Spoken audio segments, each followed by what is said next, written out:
ರಾತ್ರಿ ತುಂಬಾನೇ ಸುಂದರವಾಗಿತ್ತು. ತಾನ್ ಪ್ರೀತಿಸೋ ಹುಡುಗನ್ ಜೊತೆ ಸ್ವಾತಿ ಹೋಟೆಲ್ ರೂಮ್ ತಲುಪಿದ್ಲು. ಅವತ್ತು ಆ ಹೋಟೆಲಲ್ಲಿ ಇಬ್ರು ಪ್ರೀತಿಲ್ ಮುಳುಗೋಗಿದ್ರು.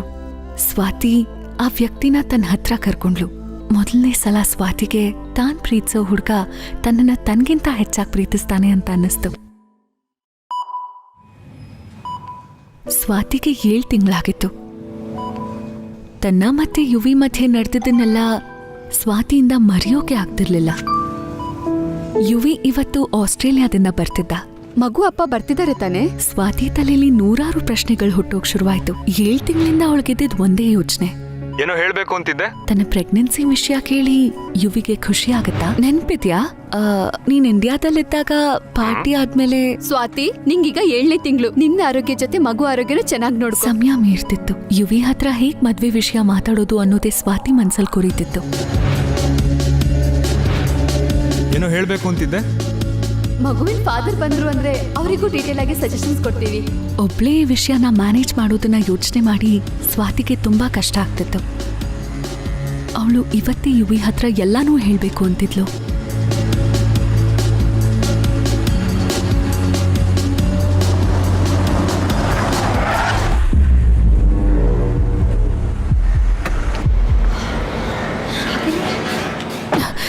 ನಿಶಾ, ನಿನಗ್ ತಲೆ ಕೆಟ್ಟಿದ್ಯಾ? ಯಾಕೆ? ನಿಂಗೇನನ್ಸ್ತು? ಅಪ್ಪ ಯಾರು ಅಂತ ಗೊತ್ತಿಲ್ಲದೆ ಇರೋ ಈ ಮಗನ ಸಾಯಿಸ್ತೀನಾ? ಏನ್ ಹೇಳ್ತಿದ್ಯಾ ನೀನು? ಸ್ವಾತಿ, ನಿಂಗ್ ನಿಜವಾಗ್ಲೂ ಅನ್ಸುತ್ತಾ ನೀನ್ ಅವತ್ ರಾತ್ರಿ ಯುವಿ ಜೊತೆ ಇದ್ದೆ ಅಂತ? ಕುಡಿದ್ ನಶೆಲಿ ಬೇರೆ ಯಾರ ಜೊತೆನೋ ಬೆಡ್ ಶೇರ್ ಮಾಡಿ ಈ ಮಗುಗ್ ತಾಯಿಯಾಗಿ ಯುವಿನೇ ತಂದೆ ಅಂತ ಹೇಗ್ ಹೇಳ್ತ್ಯಾ?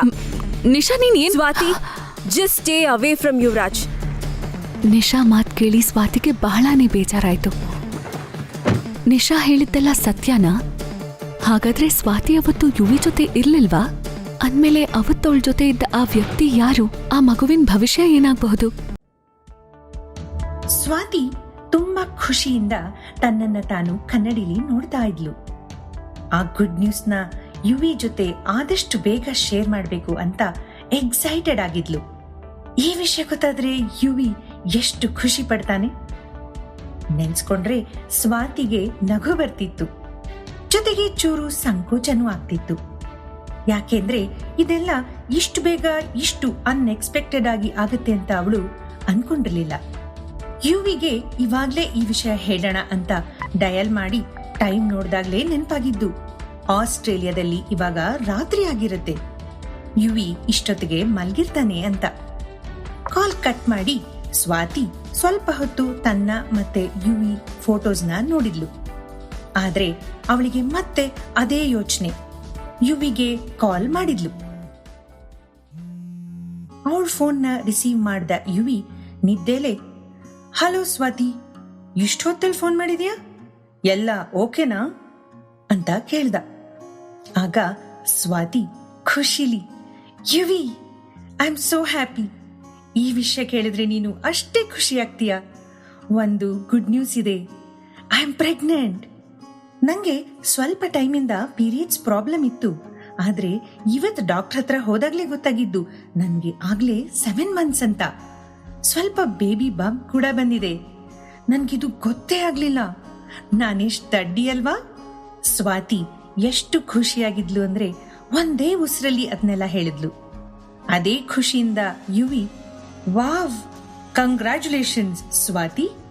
ಹೌದು, ನೀನ್ ತುಂಬಾ ದಡ್ಡಿನೇ, ಬಟ್ ಇಟ್ಸ್ ಗುಡ್ ನ್ಯೂಸ್ ಅಂತ ಹೇಳ್ದ.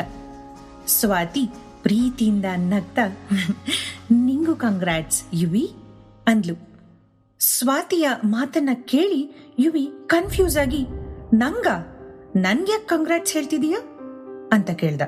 ಆದ್ರೆ ಸ್ವಾತಿ ನಗ್ತಾನೆ, ಯುವಿ, ನೀನು ಸ್ವಲ್ಪನೂ ಬದಲಾಗಿಲ್ಲ, ಇಂಥ ವಿಷಯದಲ್ಲಿ ತಮಾಷೆ ಮಾಡಬಾರ್ದು ಅಂತ ಹೇಳಿದ್ಲು. ಅದಕ್ಕವನು, ಎಂತ ವಿಷಯದಲ್ಲಿ ಸ್ವಾತಿ? ನೀನ್ ಏನ್ ಹೇಳ್ತಿದ್ಯಾ? ನಂಗ್ ಗೊತ್ತಾಗ್ತಿಲ್ಲ ಅಂತ ಹೇಳ್ದ. ಸ್ವಾತಿ ತುಂಬಾ ನಾಚಿಕೆಯಿಂದಾನೆ, ನಾವಿಬ್ರು ತಂದೆ ತಾಯಿ ಆಗ್ತಿದೀವಿ ಅಂದ್ಲು. ಸ್ವಾತಿ, ನಿಂಗೇನಾದ್ರೂ ಹುಚ್ಚಿಡ್ದಿದ್ಯಾ? ನಾನ್ ಯಾಕೆ ಈ ಮಗುಗ್ ತಂದೆ ಆಗ್ತೀನಿ? ಚಾನ್ಸೇ ಇಲ್ಲ. ಯುವಿಗೆ ಒಂದು ಕ್ಷಣ ಶಾಕ್ ಆದ್ರೂ ತುಂಬಾ ಸೀರಿಯಸ್ ಆಗಿ ಹೇಳ್ದ. ಯಾಕಿಲ್ಲ ಯುವಿ, ನೀನು ಆಸ್ಟ್ರೇಲಿಯಾಗೆ ಹೋಗೋ ಮುಂಚೆ ನಾವು ಪಾರ್ಟಿ ಮಾಡಿದ ಆ ರಾತ್ರಿ ಅವತ್ ಏನಾಯ್ತು ಅಂತ ನೆನ್ಪಿಲ್ವಾ ನಿಂಗೆ? ಸ್ವಾತಿಗಿಂತ ಜಾಸ್ತಿ ಯುವಿ ಶಾಕ್ ಆಗಿದ್ದ. ಯಾವ ರಾತ್ರಿ ಸ್ವಾತಿ? ನಿನ್ ಜೊತೆ ನಾನ್ ಯಾವ ರಾತ್ರಿನೂ ಇಲ್ಲ. ಸ್ವಾತಿ ಕಣ್ಣಿಂದ ಒಂದೊಂದೇ ಹನಿ ನೀರು ಜಾರ್ತಾ ಇತ್ತು. ಆದ್ರೂ ಸಮಾಧಾನವಾಗಿ, ಯುವಿ, ನಿಂಗ್ ನೆನ್ಪಿಲ್ವಾ ಆ ರಾತ್ರಿ ನೀನು ನಂಗೆ ಐ ಲವ್ ಯು ಅಂದಿದ್ದು? ನಾವಿಬ್ರು ರಾತ್ರಿ ಪೂರ್ತಿ ಒಟ್ಟಿಗೆ ಇದ್ದಿದ್ದು? ಪ್ಲೀಸ್ ನಿಲ್ಸು ಸ್ವಾತಿ, ನಿಂಗ್ ನಿಜವಾಗ್ಲೂ ತಲೆ ಕೆಟ್ಟಿದೆ. ನಂಗ ಆ ತರ ಯಾವ ರಾತ್ರಿನೂ ನೆನ್ಪಿಲ್ಲ. ಈ ಮಗು ನಂದಲ್ಲ. ಅದು ಅಲ್ದೆ ನಾನ್ ಯಾಕೆ ನಿಂಗೆ ಐ ಲವ್ ಯು ಅಂತ ಹೇಳಿ? ನಾವಿಬ್ರು ಒಳ್ಳೆ ಫ್ರೆಂಡ್ಸ್ ಅಷ್ಟೇ ಅಂತ ಯುವಿ ಸಿಟ್ಟಲ್ಲಿ ಜೋರಾಗಿ ಹೇಳ್ದ. ಆಗ್ಲೇ ದೂರದಲ್ಲಿ ಇನ್ನೊಂದು ಹೆಣ್ಣಿನ ಧ್ವನಿ ಕೇಳಿಸ್ತು. ಚಿನ್ನು, ಯಾರದು? ಸ್ವಾತಿ ಕಾಲ್ ಮಾಡ್ರದಾ? ತಕ್ಷಣ ಕಾಲ್ ಡಿಸ್ಕನೆಕ್ಟ್ ಆಯ್ತು. ಸ್ವಾತಿ ಇನ್ನೂ ಅಳ್ತಾನೇ ಇದ್ಲು. ಯುವಿ ಹೀಗ್ ಮಾತಾಡ್ದ ಅಂತ ಅವಳಿಗೆ ನಂಬಕ್ಕೆ ಆಗ್ತಿರ್ಲಿಲ್ಲ. ಕನ್ನಡಿಲಿ ಮತ್ತೆ ತನ್ನನ್ನ ನೋಡ್ಕೊಂಡು, ಬರೀ ಫ್ರೆಂಡ್ಸ್ ಹಾಗ್ಯಾಕೆ ಹೇಳ್ದ? ಯುವಿ ಯಾಕೆ ಹೀಗಾಡ್ತಿದ್ದಾನೆ? ಅವನಿಗೆ ನಿಜವಾಗ್ಲೂ ಏನೂ ನೆನ್ಪಿಲ್ವಾ? ಅಂಡ್ ಅಲ್ಲಿ ಆಸ್ಟ್ರೇಲಿಯಾದಲ್ಲಿ ಅವನ ಜೊತೆ ಇರೋದ್ಯಾರು? ಅವಳಿಗೆ ನನ್ನ ಬಗ್ಗೆ ಹೇಗ್ ಗೊತ್ತು? ಇದನ್ನೆಲ್ಲ ಯೋಚನೆ ಮಾಡಿ ಸ್ವಾತಿಗೆ ತಲೆ ಸಿಡೀತಿತ್ತು. ಬೆಳಿಗ್ಗೆ ಪ್ರೆಗ್ನೆಂಟ್ ಅಂತ ಗೊತ್ತಾದಾಗ ಸ್ವಾತಿ ಆಕಾಶದಲ್ಲಿ ತೇಲ್ತಾ ಇದ್ಲು. ಮುಂದೆ ಹುಟ್ಟೋ ಮಗು ಬಗ್ಗೆ, ತಾನು ಯುವಿ ಮತ್ತೆ ಮಗು ಜೊತೆ ಖುಷಿಯಾಗಿ ಇರೋ ಬಗ್ಗೆ ಅವಳು ಕನ್ಸ್ ಕಾಣ್ತಿದ್ಲು. ಆದ್ರೆ ಇವಾಗ ಆ ಕನ್ಸೆಲ್ಲ ಚೂರಾಗಿತ್ತು. ಆ ರಾತ್ರಿ ನಾನು ಯುವಿ ಪ್ರೀತಿಲ್ ಮುಳುಗಿದ್ವಿ. ಅಂಥದ್ರಲ್ಲಿ ಯುವಿ ಹೇಗೆ ತಾನು ಮಗು ತಂದೆ ಅಲ್ಲ ಅಂತ ಹೇಳ್ತಾನೆ? ಅವನು ಯಾವತ್ತೂ ಹೀಗೆ ನಡ್ಕೊಂಡಿರ್ಲಿಲ್ಲ ಅಂದ್ಕೊಂಡು ದುಃಖದಿಂದ ಸ್ವಾತಿ ತನ್ನ ಕೋಟ್ ತಗೊಂಡು ಮನೆಯಿಂದ ಆಚೆ ಬಂದ್ಲು. ಆಚೆ ತುಂಬಾ ಕತ್ಲು. ಅಪಾರ್ಟ್ಮೆಂಟ್ನಿಂದ ಆಚೆ ಬಂದು ರೋಡ್ನಲ್ಲಿ ನಡೆಯೋಕೆ ಶುರು ಮಾಡಿದ್ಲು. ಅವಳು ಹಾಗೆ ನಡೀತಾ ಇದ್ರೆ ದುಃಖದಿಂದ ಕಣ್ಣೀರು ಜಾಸ್ತಿ ಆಗ್ತಾನೆ ಇತ್ತು. ಯುವಿ ಆ ರಾತ್ರಿನ ಹೇಗ್ ಮರಿತಾನೆ? ಸ್ವಾತಿಗೆ ಆ ರಾತ್ರಿ ಆಗಿದ್ದೆಲ್ಲ ಕಣ್ಮುಂದೆನೆ ಬರೋದಕ್ ಶುರು ಆಯ್ತು. ಆ ರಾತ್ರಿ ಆ ರೂಮಲ್ಲಿ ಇಬ್ರು ತುಂಬಾನೇ ಹತ್ರ ಇದ್ರು. ಯುವಿ ಉಸಿರು ತಾಕ್ತಾ ಇದ್ರೆ ಸ್ವಾತಿ ಕರಗ್ ಹೋಗಿದ್ಲು. ಆವಾಗ್ಲೇ ಯುವಿ ಅವಳ ಕಿವಿ ಹತ್ರ ಐ ಲವ್ ಯು ಸ್ವಾತಿ ಅಂತ ಹೇಳಿದ್ದು. ನಂತರ ಇಬ್ರು ಪ್ರೀತಿಲಿ ಮುಳುಗೋದ್ರು. ಆ ರಾತ್ರಿ ಒಬ್ರನ್ನೊಬ್ರು ಬಿಟ್ಟಿರ್ಲಿಲ್ಲ. ಸ್ವಾತಿ ಆ ಸುಸ್ತಲ್ಲೇ ನಿದ್ದೆಗ್ ಜಾರಿದ್ಲು. ಐ ಲವ್ ಯು ಅಂತ ಯುವಿ ಹೇಳಿದ್ನ ನೆನ್ಸ್ಕೊಂಡು ಸ್ವಾತಿಗೆ ತಲೆ ಚಿಟ್ ಹಿಡ್ದಂಗಾಯ್ತು. ಅಲ್ಲೇ ಜೋರಾಗಿ ಕಿರ್ಚ್ಬೇಕು ಅನ್ನಿಸ್ತು. ಅವಳ ಫೋನ್ ರಿಂಗ್ ಆಯ್ತು. ಅದನ್ನ ನೋಡಿ ಸ್ವಾತಿಗೆ ಧೈರ್ಯ ಬಂತು. ಮನ್ಸಲ್ಲೇ, ಯುವಿನೇ ಕಾಲ್ ಮಾಡಿರೋದು, ಸ್ವಾತಿ ನಿನ್ ಜೊತೆ ತಮಾಷೆ ಮಾಡ್ದೆ ಅಂತ ಹೇಳೋಕೆ ಮಾಡಿರೋದು ಅಂತ ಅನ್ಕೊಂಡು ತನ್ನ ಕಣ್ಣೀರ್ನ ಒರೆಸ್ಕೊಂಡು ಕಾಲ್ ರಿಸೀವ್ ಮಾಡಿ, ಯುವಿ, ಇನ್ಯಾವತ್ತೂ ನೀನು ಈ ತರ ತಮಾಷೆ ಮಾಡ್ಬೇಡ ಅಂದ್ಲು. ಆದ್ರೆ ಆ ಕಡೆಯಿಂದ ಯಾವುದೋ ಹುಡುಗಿ ನಗೋ ಶಬ್ದ ಕೇಳಿಸ್ತು. ಯಾರೀ ಹುಡುಗಿ? ಈ ವಾಯ್ಸ್ನ ಮುಂಚೆ ಎಲ್ಲೋ ಕೇಳಿದೀನಿ, ಎಲ್ಲಿ ಅನ್ಕೊಂಡು ತುಂಬಾ ಸಂಕೋಚದಿಂದ ತೊದಲ್ತಾ, ಹಲೋ ಯುವಿ ಅಂದ್ಲು. ಆಗ ಆ ಹುಡುಗಿನು, ಹಲೋ ಸ್ವಾತಿ ಅಂದ್ಲು. ಅದು ಸ್ವಾತಿನ ಇಮಿಟೇಟ್ ಮಾಡೋ ಹಾಗಿತ್ತು.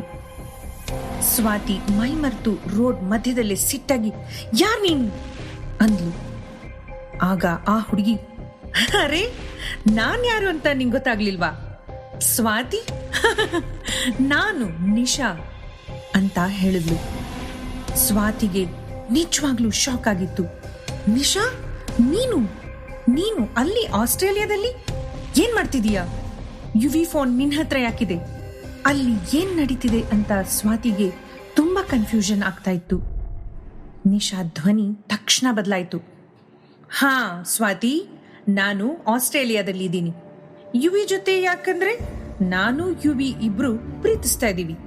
ಮತ್ತೆ ಸರಿಯಾಗಿ ಕೇಳಿಸ್ಕೊ, ನೀನು ನಿನ್ ಮಗು ತಂದೆ ಯುವಿ ಅನ್ನೋ ನಾಟಕನೆಲ್ಲ ಬೇರೆಯವ್ರ ಮುಂದಾಡ್ಕೊ, ನಮ್ ಹತ್ರ ಅಲ್ಲ. ಯಾಕೆಂದ್ರೆ ಆ ಮಗು ತಂದೆ ಯುವಿ ಅಲ್ಲ ಅಂದ್ಲು. ನಿಶಾ ಹಾಗೆ ಹೇಳ್ತಿದ್ರೆ ಸ್ವಾತಿಗೆ ತಲೆ ಸುತ್ತೋ ಹಾಗಾಯ್ತು. ಸ್ವಾತಿ ಯಾರನ್ನ ತನ್ನ ಸ್ವಂತ ತಂಗಿ ಥರ ನೋಡ್ಕೊಂಡಿದ್ಲೋ ಅವಳು ಈ ಥರ ಮಾತಾಡ್ತಿದ್ದಾಳೆ. ನಾನು ಯುವಿ ಪ್ರೀತಿಸ್ತಾ ಇದ್ದೀವಿ ಅಂದ್ರೆ ಏನರ್ಥ? ಸ್ವಾತಿ ತುಂಬಾ ಗಾಬರಿ ಆದ್ಲು. ನಿಶಾ, ಯುವಿಗ್ ಫೋನ್ ಕೊಡು, ನಾನು ಅವನ ಜೊತೆ ಮಾತಾಡ್ಬೇಕು ಅಂತ ಹೇಳಿದ್ಲು. ಯುವಿ ನಿಶಾ ಕೈಯಿಂದ ಫೋನ್ ತಗೊಂಡು, ಸ್ವಾತಿ ಕೇಳಿಸ್ಕೊ, ನಾನ್ ನಿಶಾನ ತುಂಬಾ ವರ್ಷದಿಂದ ಪ್ರೀತಿ ಮಾಡ್ತಿದ್ದೀನಿ. ಆ ಮಗು ನಂದಲ್ಲ. ಅವತ್ ರಾತ್ರಿ ನಾನ್ ನಿನ್ ಜೊತೆ ಇರ್ಲಿಲ್ಲ. ಅವತ್ ಪಾರ್ಟಿಲಿ ನಾನು ಇಡೀ ರಾತ್ರಿ ನಿಶಾ ಜೊತೆನೇ ಇದ್ದೆ. ನಿಂಗ್ ಬೇರೆ ಏನಾದ್ರೂ ಹೆಲ್ಪ್ ಬೇಕಂದ್ರೆ ಕೇಳು, ಆದ್ರೆ ಈ ರೀತಿ ಸುಳ್ಳು ಸುದ್ದಿ ಹರಡ್ಬೇಡ ಅಂದ. ಸ್ವಾತಿಗೆ ಯುವಿ ಮಾತನ್ನ ಕೇಳಿ ಸಿಡ್ಲು ಬಡ್ದಂಗಾಯ್ತು. ಇವಾಗ ಮಾತಾಡೋದ್ರಿಂದ ಏನು ಪ್ರಯೋಜನ ಇಲ್ಲ ಅಂತ ಕಾಲ್ ಕಟ್ ಮಾಡಿದ್ಲು. ಸ್ವಾತಿಗೆ ತಾನು ರೋಡ್ ಮಧ್ಯದಲ್ಲಿ ಇದ್ದೀನಿ ಅಂತ ಗಮನನೇ ಇರಲಿಲ್ಲ. ಯುವಿ ಹೇಳಿದ ಮಾತುಗಳು ಎದೆಲಿ ಚುಚ್ತಾ ಇತ್ತು. ಅವತ್ ರಾತ್ರಿ ಯುವಿ ನಿಶಾ ಜೊತೆ ಇದ್ದ ಅಂದ್ರೆ ನನ್ ಜೊತೆ ಇದ್ದಿದ್ಯಾರು? ನನ್ನ ಹೊಟ್ಟೆಲಿರೋ ಮಗುಗೆ ತಂದೆ ಯಾರು ಅಂದ್ಕೊಂಡು ಕಣ್ಣೀರು ಬರ್ಸ್ಕೊಂಡ್ಲು. ತನ್ನ ಹೊಟ್ಟೆ ಮೇಲೆ ಕೈ ಇಟ್ಟು, ಬೇಬಿ, ನಂಗೆ ನಿಮ್ಮಪ್ಪ ಯಾರು ಅಂತ ಗೊತ್ತಿಲ್ಲ, ಆದ್ರೆ ನಾನ್ ನಿಮ್ಮಮ್ಮ, ನಾನ್ ನಿನ್ನ ತುಂಬಾ ಪ್ರೀತಿಸ್ತೀನಿ ಅಂದ್ಲು. ಹಾಗೆ ತನ್ನದೇ ಲೋಕದಲ್ಲಿ ಸ್ವಾತಿ ಇದ್ರೆ ಸಡನ್ ಆಗಿ ಯಾವುದೋ ಗಾಡಿ ಜೋರಾಗಿ ಬ್ರೇಕ್ ಹಾಕ್ತು. ಆದ್ರೆ ಆ ಗಾಡಿ ಇದ್ದ ಸ್ಪೀಡ್ಗೆ ಅದು ಬಂದು ಸ್ವಾತಿಗೆ ಜೋರಾಗಿ ಡಿಕ್ಕಿ ಹೊಡಿತು. ಡಿಕ್ಕಿ ಹೊಡೆದಿದ್ದ ಸ್ಪೀಡ್ಗೆ ಸ್ವಾತಿ ಗಾಳಿ ಎತ್ತರಕ್ಕೆ ಹಾರಿ ರಸ್ತೆ ಮೇಲೆ ದಪ್ ಅಂತ ಬಿದ್ಲು. ಸ್ವಾತಿ ತಲೆಯಿಂದ ರಕ್ತ ಹರಿತಾ ಇತ್ತು. ಆದ್ರೂ ಅವಳು ತನ್ನ ಹೊಟ್ಟೆ ಮೇಲೆ ಕೈ ಇಟ್ಟು ಕ್ಷೀಣವಾಗಿ ಒಂದೇ ಮಾತನ್ನ ಕನ್ವರಿಸ್ತಾ ಇದ್ಲು, ನನ್ ಮಗು, ನನ್ ಮಗು ಅಂತ. ಸ್ವಾತಿ 3 ದಿನದಿಂದ ಆಸ್ಪತ್ರೆಯಲ್ಲಿ ಇದ್ಲು. ಕೆಲವು ಸಲ ಎಚ್ಚರ ಆದ್ರೆ ಕೆಲವು ಸಲ ಪ್ರಜ್ಞೆ ತಪ್ತಿದ್ಲು. ಅಷ್ಟ್ ಟೈಮ್ ಅವಳು ಬರೀ 2 ಹೆಸರು ಕನ್ವರಿಸ್ತಿದ್ದು. ಒಂದು ನನ್ ಮಗು, ಇನ್ನೊಂದು ಯುವಿ. 3ನೇ ದಿನ ಪೂರ್ತಿ ಎಚ್ಚರ ಆದ ಸ್ವಾತಿ ತುಂಬಾ ಖುಷಿಯಿಂದ ತನ್ನನ್ನ ತಾನು ಕನ್ನಡಿಲಿ ನೋಡ್ತಾ ಇದ್ಲು. ಆ ಗುಡ್ ನ್ಯೂಸ್ನ ಯುವಿ ಜೊತೆ ಆದಷ್ಟು ಬೇಗ ಶೇರ್ ಮಾಡಬೇಕು ಅಂತ ಎಕ್ಸೈಟೆಡ್ ಆಗಿದ್ಲು. ಈ ವಿಷಯ ಗೊತ್ತಾದ್ರೆ ಯುವಿ ಎಷ್ಟು ಖುಷಿ ಪಡ್ತಾನೆ. ನೆನ್ಸ್ಕೊಂಡ್ರೆ ಸ್ವಾತಿಗೆ ನಗು ಬರ್ತಿತ್ತು, ಜೊತೆಗೆ ಚೂರು ಸಂಕೋಚನೂ ಆಗ್ತಿತ್ತು. ಯಾಕೆಂದ್ರೆ ಇದೆಲ್ಲ ಇಷ್ಟು ಬೇಗ ಇಷ್ಟು ಅನ್ಎಕ್ಸ್ಪೆಕ್ಟೆಡ್ ಆಗಿ ಆಗುತ್ತೆ ಅಂತ ಅವಳು ಅನ್ಕೊಂಡಿರ್ಲಿಲ್ಲ. ಯುವಿಗೆ ಇವಾಗ್ಲೇ ಈ ವಿಷಯ ಹೇಳೋಣ ಅಂತ ಡಯಲ್ ಮಾಡಿ ಟೈಮ್ ನೋಡ್ದಾಗ್ಲೇ ನೆನಪಾಗಿದ್ದು ಆಸ್ಟ್ರೇಲಿಯಾದಲ್ಲಿ ಇವಾಗ ರಾತ್ರಿ ಆಗಿರುತ್ತೆ, ಯುವಿ ಇಷ್ಟೊತ್ತಿಗೆ ಮಲ್ಗಿರ್ತಾನೆ ಅಂತ. ಕಾಲ್ ಕಟ್ ಮಾಡಿ ಸ್ವಾತಿ ಸ್ವಲ್ಪ ಹೊತ್ತು ತನ್ನ ಮತ್ತೆ ಯುವಿ ಫೋಟೋಸ್ನ ನೋಡಿದ್ಲು. ಆದ್ರೆ ಅವಳಿಗೆ ಮತ್ತೆ ಅದೇ ಯೋಚನೆ. ಯುವಿಗೆ ಕಾಲ್ ಮಾಡಿದ್ಲು. ಅವಳ ಫೋನ್ನ ರಿಸೀವ್ ಮಾಡ್ದ ಯುವಿ ನಿದ್ದೆಲೆ, ಹಲೋ ಸ್ವಾತಿ, ಇಷ್ಟೊತ್ತಲ್ಲಿ ಫೋನ್ ಮಾಡಿದ್ಯಾ? ಎಲ್ಲ ಓಕೆನಾ ಅಂತ ಕೇಳ್ದ. ಆಗ ಸ್ವಾತಿ ಖುಷಿಲಿ, Yuvi, I am so happy. ಈ ವಿಷಯ ಕೇಳಿದ್ರೆ ನೀನು ಅಷ್ಟೇ ಖುಷಿ ಆಗ್ತೀಯ. ಒಂದು ಗುಡ್ ನ್ಯೂಸ್ ಇದೆ, ಐ ಆಮ್ ಪ್ರೆಗ್ನೆಂಟ್. ನಂಗೆ ಸ್ವಲ್ಪ ಟೈಮಿಂದ ಪೀರಿಯಡ್ಸ್ ಪ್ರಾಬ್ಲಮ್ ಇತ್ತು, ಆದ್ರೆ ಇವತ್ತು ಡಾಕ್ಟರ್ ಹತ್ರ ಹೋದಾಗ್ಲೇ ಗೊತ್ತಾಗಿದ್ದು ನನ್ಗೆ ಆಗ್ಲೇ 7 months ಅಂತ. ಸ್ವಲ್ಪ ಬೇಬಿ ಬಂಪ್ ಕೂಡ ಬಂದಿದೆ. ನನ್ಗಿದು ಗೊತ್ತೇ ಆಗ್ಲಿಲ್ಲ. ನಾನೆಷ್ಟು ದಡ್ಡಿ ಅಲ್ವಾ? ಸ್ವಾತಿ ಎಷ್ಟು ಖುಷಿಯಾಗಿದ್ಲು ಅಂದ್ರೆ ಒಂದೇ ಉಸಿರಲ್ಲಿ ಅದನ್ನೆಲ್ಲ ಹೇಳಿದ್ಲು. ಅದೇ ಖುಷಿಯಿಂದ ಯುವಿ, ವಾವ್, ಕಂಗ್ರ್ಯಾಚುಲೇಷನ್ಸ್ ಸ್ವಾತಿ. ಹೌದು, ನೀನ್ ತುಂಬಾ ದಡ್ಡಿನೇ, ಬಟ್ ಇಟ್ಸ್ ಗುಡ್ ನ್ಯೂಸ್ ಅಂತ ಹೇಳ್ದ. ಸ್ವಾತಿ ಪ್ರೀತಿಯಿಂದ ನಗ್ತಾ, ನಿಂಗೂ ಕಂಗ್ರಾಟ್ಸ್ ಯುವಿ ಅಂದ್ಲು. ಸ್ವಾತಿಯ ಮಾತನ್ನ ಕೇಳಿ ಯುವಿ ಕನ್ಫ್ಯೂಸ್ ಆಗಿ, ನನ್ಗ್ಯಾಕ್ ಕಂಗ್ರಾಟ್ಸ್ ಹೇಳ್ತಿದೀಯಾ ಅಂತ ಕೇಳ್ದ. ಆದ್ರೆ ಸ್ವಾತಿ ನಗ್ತಾನೆ, ಯುವಿ, ನೀನು ಸ್ವಲ್ಪನೂ ಬದಲಾಗಿಲ್ಲ, ಇಂಥ ವಿಷಯದಲ್ಲಿ ತಮಾಷೆ ಮಾಡಬಾರ್ದು ಅಂತ ಹೇಳಿದ್ಲು. ಅದಕ್ಕವನು, ಎಂತ ವಿಷಯದಲ್ಲಿ ಸ್ವಾತಿ? ನೀನ್ ಏನ್ ಹೇಳ್ತಿದ್ಯಾ? ನಂಗ್ ಗೊತ್ತಾಗ್ತಿಲ್ಲ ಅಂತ ಹೇಳ್ದ. ಸ್ವಾತಿ ತುಂಬಾ ನಾಚಿಕೆಯಿಂದಾನೆ, ನಾವಿಬ್ರು ತಂದೆ ತಾಯಿ ಆಗ್ತಿದ್ದೀವಿ ಅಂದ್ಲು. ಸ್ವಾತಿ, ನಿಂಗೇನಾದ್ರೂ ಹುಚ್ಚಿಡ್ದಿದ್ಯಾ? ನಾನ್ ಯಾಕೆ ಈ ಮಗುಗ್ ತಂದೆ ಆಗ್ತೀನಿ? ಚಾನ್ಸೇ ಇಲ್ಲ. ಯುವಿಗೆ ಒಂದು ಕ್ಷಣ ಶಾಕ್ ಆದ್ರೂ ತುಂಬಾ ಸೀರಿಯಸ್ ಆಗಿ ಹೇಳ್ದ. ಯಾಕಿಲ್ಲ ಯುವಿ, ನೀನು ಆಸ್ಟ್ರೇಲಿಯಾಗೆ ಹೋಗೋ ಮುಂಚೆ ನಾವು ಪಾರ್ಟಿ ಮಾಡಿದ ಆ ರಾತ್ರಿ ಅವತ್ ಏನಾಯ್ತು ಅಂತ ನೆನ್ಪಿಲ್ವಾ ನಿಂಗೆ? ಸ್ವಾತಿಗಿಂತ ಜಾಸ್ತಿ ಯುವಿ ಶಾಕ್ ಆಗಿದ್ದ. ಯಾವ ರಾತ್ರಿ ಸ್ವಾತಿ? ನಿನ್ ಜೊತೆ ನಾನ್ ಯಾವ ರಾತ್ರಿನೂ ಇಲ್ಲ. ಸ್ವಾತಿ ಕಣ್ಣಿಂದ ಒಂದೊಂದೇ ಹನಿ ನೀರು ಜಾರ್ತಾ ಇತ್ತು. ಆದ್ರೂ ಸಮಾಧಾನವಾಗಿ, ಯುವಿ, ನಿಂಗ್ ನೆನ್ಪಿಲ್ವಾ ಆ ರಾತ್ರಿ ನೀನು ನಂಗೆ ಐ ಲವ್ ಯು ಅಂದಿದ್ದು? ನಾವಿಬ್ರು ರಾತ್ರಿ ಪೂರ್ತಿ ಒಟ್ಟಿಗೆ ಇದ್ದಿದ್ದು? ಪ್ಲೀಸ್ ನಿಲ್ಸು ಸ್ವಾತಿ, ನಿಂಗ್ ನಿಜವಾಗ್ಲೂ ತಲೆ ಕೆಟ್ಟಿದೆ. ನಂಗ ಆ ತರ ಯಾವ ರಾತ್ರಿನೂ ನೆನ್ಪಿಲ್ಲ. ಈ ಮಗು ನಂದಲ್ಲ. ಅದು ಅಲ್ದೆ ನಾನ್ ಯಾಕೆ ನಿಂಗೆ ಐ ಲವ್ ಯು ಅಂತ ಹೇಳಿ? ನಾವಿಬ್ರು ಒಳ್ಳೆ ಫ್ರೆಂಡ್ಸ್ ಅಷ್ಟೇ ಅಂತ ಯುವಿ ಸಿಟ್ಟಲ್ಲಿ ಜೋರಾಗಿ ಹೇಳ್ದ. ಆಗ್ಲೇ ದೂರದಲ್ಲಿ ಇನ್ನೊಂದು ಹೆಣ್ಣಿನ ಧ್ವನಿ ಕೇಳಿಸ್ತು. ಚಿನ್ನು, ಯಾರದು? ಸ್ವಾತಿ ಕಾಲ್ ಮಾಡ್ರದಾ? ತಕ್ಷಣ ಕಾಲ್ ಡಿಸ್ಕನೆಕ್ಟ್ ಆಯ್ತು. ಸ್ವಾತಿ ಇನ್ನೂ ಅಳ್ತಾನೇ ಇದ್ಲು. ಯುವಿ ಹೀಗ್ ಮಾತಾಡ್ದ ಅಂತ ಅವಳಿಗೆ ನಂಬಕ್ಕೆ ಆಗ್ತಿರ್ಲಿಲ್ಲ. ಕನ್ನಡಿಲಿ ಮತ್ತೆ ತನ್ನನ್ನ ನೋಡ್ಕೊಂಡು, ಬರೀ ಫ್ರೆಂಡ್ಸ್ ಹಾಗ್ಯಾಕೆ ಹೇಳ್ದ? ಯುವಿ ಯಾಕೆ ಹೀಗಾಡ್ತಿದ್ದಾನೆ? ಅವನಿಗೆ ನಿಜವಾಗ್ಲೂ ಏನೂ ನೆನ್ಪಿಲ್ವಾ? ಅಂಡ್ ಅಲ್ಲಿ ಆಸ್ಟ್ರೇಲಿಯಾದಲ್ಲಿ ಅವನ ಜೊತೆ ಇರೋದ್ಯಾರು? ಅವಳಿಗೆ ನನ್ನ ಬಗ್ಗೆ ಹೇಗ್ ಗೊತ್ತು? ಇದನ್ನೆಲ್ಲ ಯೋಚನೆ ಮಾಡಿ ಸ್ವಾತಿಗೆ ತಲೆ ಸಿಡೀತಿತ್ತು. ಬೆಳಿಗ್ಗೆ ಪ್ರೆಗ್ನೆಂಟ್ ಅಂತ ಗೊತ್ತಾದಾಗ ಸ್ವಾತಿ ಆಕಾಶದಲ್ಲಿ ತೇಲ್ತಾ ಇದ್ಲು. ಮುಂದೆ ಹುಟ್ಟೋ ಮಗು ಬಗ್ಗೆ, ತಾನು ಯುವಿ ಮತ್ತೆ ಮಗು ಜೊತೆ ಖುಷಿಯಾಗಿ ಇರೋ ಬಗ್ಗೆ ಅವಳು ಕನ್ಸ್ ಕಾಣ್ತಿದ್ಲು. ಆದ್ರೆ ಇವಾಗ ಆ ಕನ್ಸೆಲ್ಲ ಚೂರಾಗಿತ್ತು. ಆ ರಾತ್ರಿ ನಾನು ಯುವಿ ಪ್ರೀತಿಲ್ ಮುಳುಗಿದ್ವಿ. ಅಂಥದ್ರಲ್ಲಿ ಯುವಿ ಹೇಗೆ ತಾನು ಮಗು ತಂದೆ ಅಲ್ಲ ಅಂತ ಹೇಳ್ತಾನೆ? ಅವನು ಯಾವತ್ತೂ ಹೀಗ್ ನಡ್ಕೊಂಡಿರ್ಲಿಲ್ಲ ಅಂದ್ಕೊಂಡು ದುಃಖದಿಂದ ಸ್ವಾತಿ ತನ್ನ ಕೋಟ್ ತಗೊಂಡು ಮನೆಯಿಂದ ಆಚೆ ಬಂದ್ಲು. ಆಚೆ ತುಂಬಾ ಕತ್ಲು. ಅಪಾರ್ಟ್ಮೆಂಟ್ನಿಂದ ಆಚೆ ಬಂದು ರೋಡ್ನಲ್ಲಿ ನಡೆಯೋಕೆ ಶುರು ಮಾಡಿದ್ಲು. ಅವಳು ಹಾಗೆ ನಡೀತಾ ಇದ್ರೆ ದುಃಖದಿಂದ ಕಣ್ಣೀರು ಜಾಸ್ತಿ ಆಗ್ತಾನೆ ಇತ್ತು. ಯುವಿ ಆ ರಾತ್ರಿನ ಹೇಗ್ ಮರಿತಾನೆ? ಸ್ವಾತಿಗೆ ಆ ರಾತ್ರಿ ಆಗಿದ್ದೆಲ್ಲ ಕಣ್ಮುಂದೆನೆ ಬರೋದಕ್ ಶುರು ಆಯ್ತು. ಆ ರಾತ್ರಿ ಆ ರೂಮಲ್ಲಿ ಇಬ್ರು ತುಂಬಾನೇ ಹತ್ರ ಇದ್ರು. ಯುವಿ ಉಸಿರು ತಾಕ್ತಾ ಇದ್ರೆ ಸ್ವಾತಿ ಕರಗ್ ಹೋಗಿದ್ಲು. ಆವಾಗ್ಲೇ ಯುವಿ ಅವಳ ಕಿವಿ ಹತ್ರ ಐ ಲವ್ ಯು ಸ್ವಾತಿ ಅಂತ ಹೇಳಿದ್ದು. ನಂತರ ಇಬ್ರು ಪ್ರೀತಿಲಿ ಮುಳುಗೋದ್ರು. ಆ ರಾತ್ರಿ ಒಬ್ರನ್ನೊಬ್ರು ಬಿಟ್ಟಿರ್ಲಿಲ್ಲ. ಸ್ವಾತಿ ಆ ಸುಸ್ತಲ್ಲೇ ನಿದ್ದೆಗ್ ಜಾರಿದ್ಲು. ಐ ಲವ್ ಯು ಅಂತ ಯುವಿ ಹೇಳಿದ್ನ ನೆನ್ಸ್ಕೊಂಡು ಸ್ವಾತಿಗೆ ತಲೆ ಚಿಟ್ ಹಿಡ್ದಂಗಾಯ್ತು. ಅಲ್ಲೇ ಜೋರಾಗಿ ಕಿರ್ಚ್ಬೇಕು ಅನ್ನಿಸ್ತು. ಅವಳ ಫೋನ್ ರಿಂಗ್ ಆಯ್ತು. ಅದನ್ನ ನೋಡಿ ಸ್ವಾತಿಗೆ ಧೈರ್ಯ ಬಂತು. ಮನ್ಸಲ್ಲೇ, ಯುವಿನೇ ಕಾಲ್ ಮಾಡಿರೋದು, ಸ್ವಾತಿ ನಿನ್ ಜೊತೆ ತಮಾಷೆ ಮಾಡ್ದೆ ಅಂತ ಹೇಳೋಕೆ ಮಾಡಿರೋದು ಅಂತ ಅನ್ಕೊಂಡು ತನ್ನ ಕಣ್ಣೀರ್ನ ಒರೆಸ್ಕೊಂಡು ಕಾಲ್ ರಿಸೀವ್ ಮಾಡಿ, ಯುವಿ, ಇನ್ಯಾವತ್ತೂ ನೀನು ಈ ತರ ತಮಾಷೆ ಮಾಡ್ಬೇಡ ಅಂದ್ಲು. ಆದ್ರೆ ಆ ಕಡೆಯಿಂದ ಯಾವುದೋ ಹುಡುಗಿ ನಗೋ ಶಬ್ದ ಕೇಳಿಸ್ತು. ಯಾರೀ ಹುಡುಗಿ? ಈ ವಾಯ್ಸ್ನ ಮುಂಚೆ ಎಲ್ಲೋ ಕೇಳಿದೀನಿ, ಎಲ್ಲಿ ಅನ್ಕೊಂಡು ತುಂಬಾ ಸಂಕೋಚದಿಂದ ತೊದಲ್ತಾ, ಹಲೋ ಯುವಿ ಅಂದ್ಲು.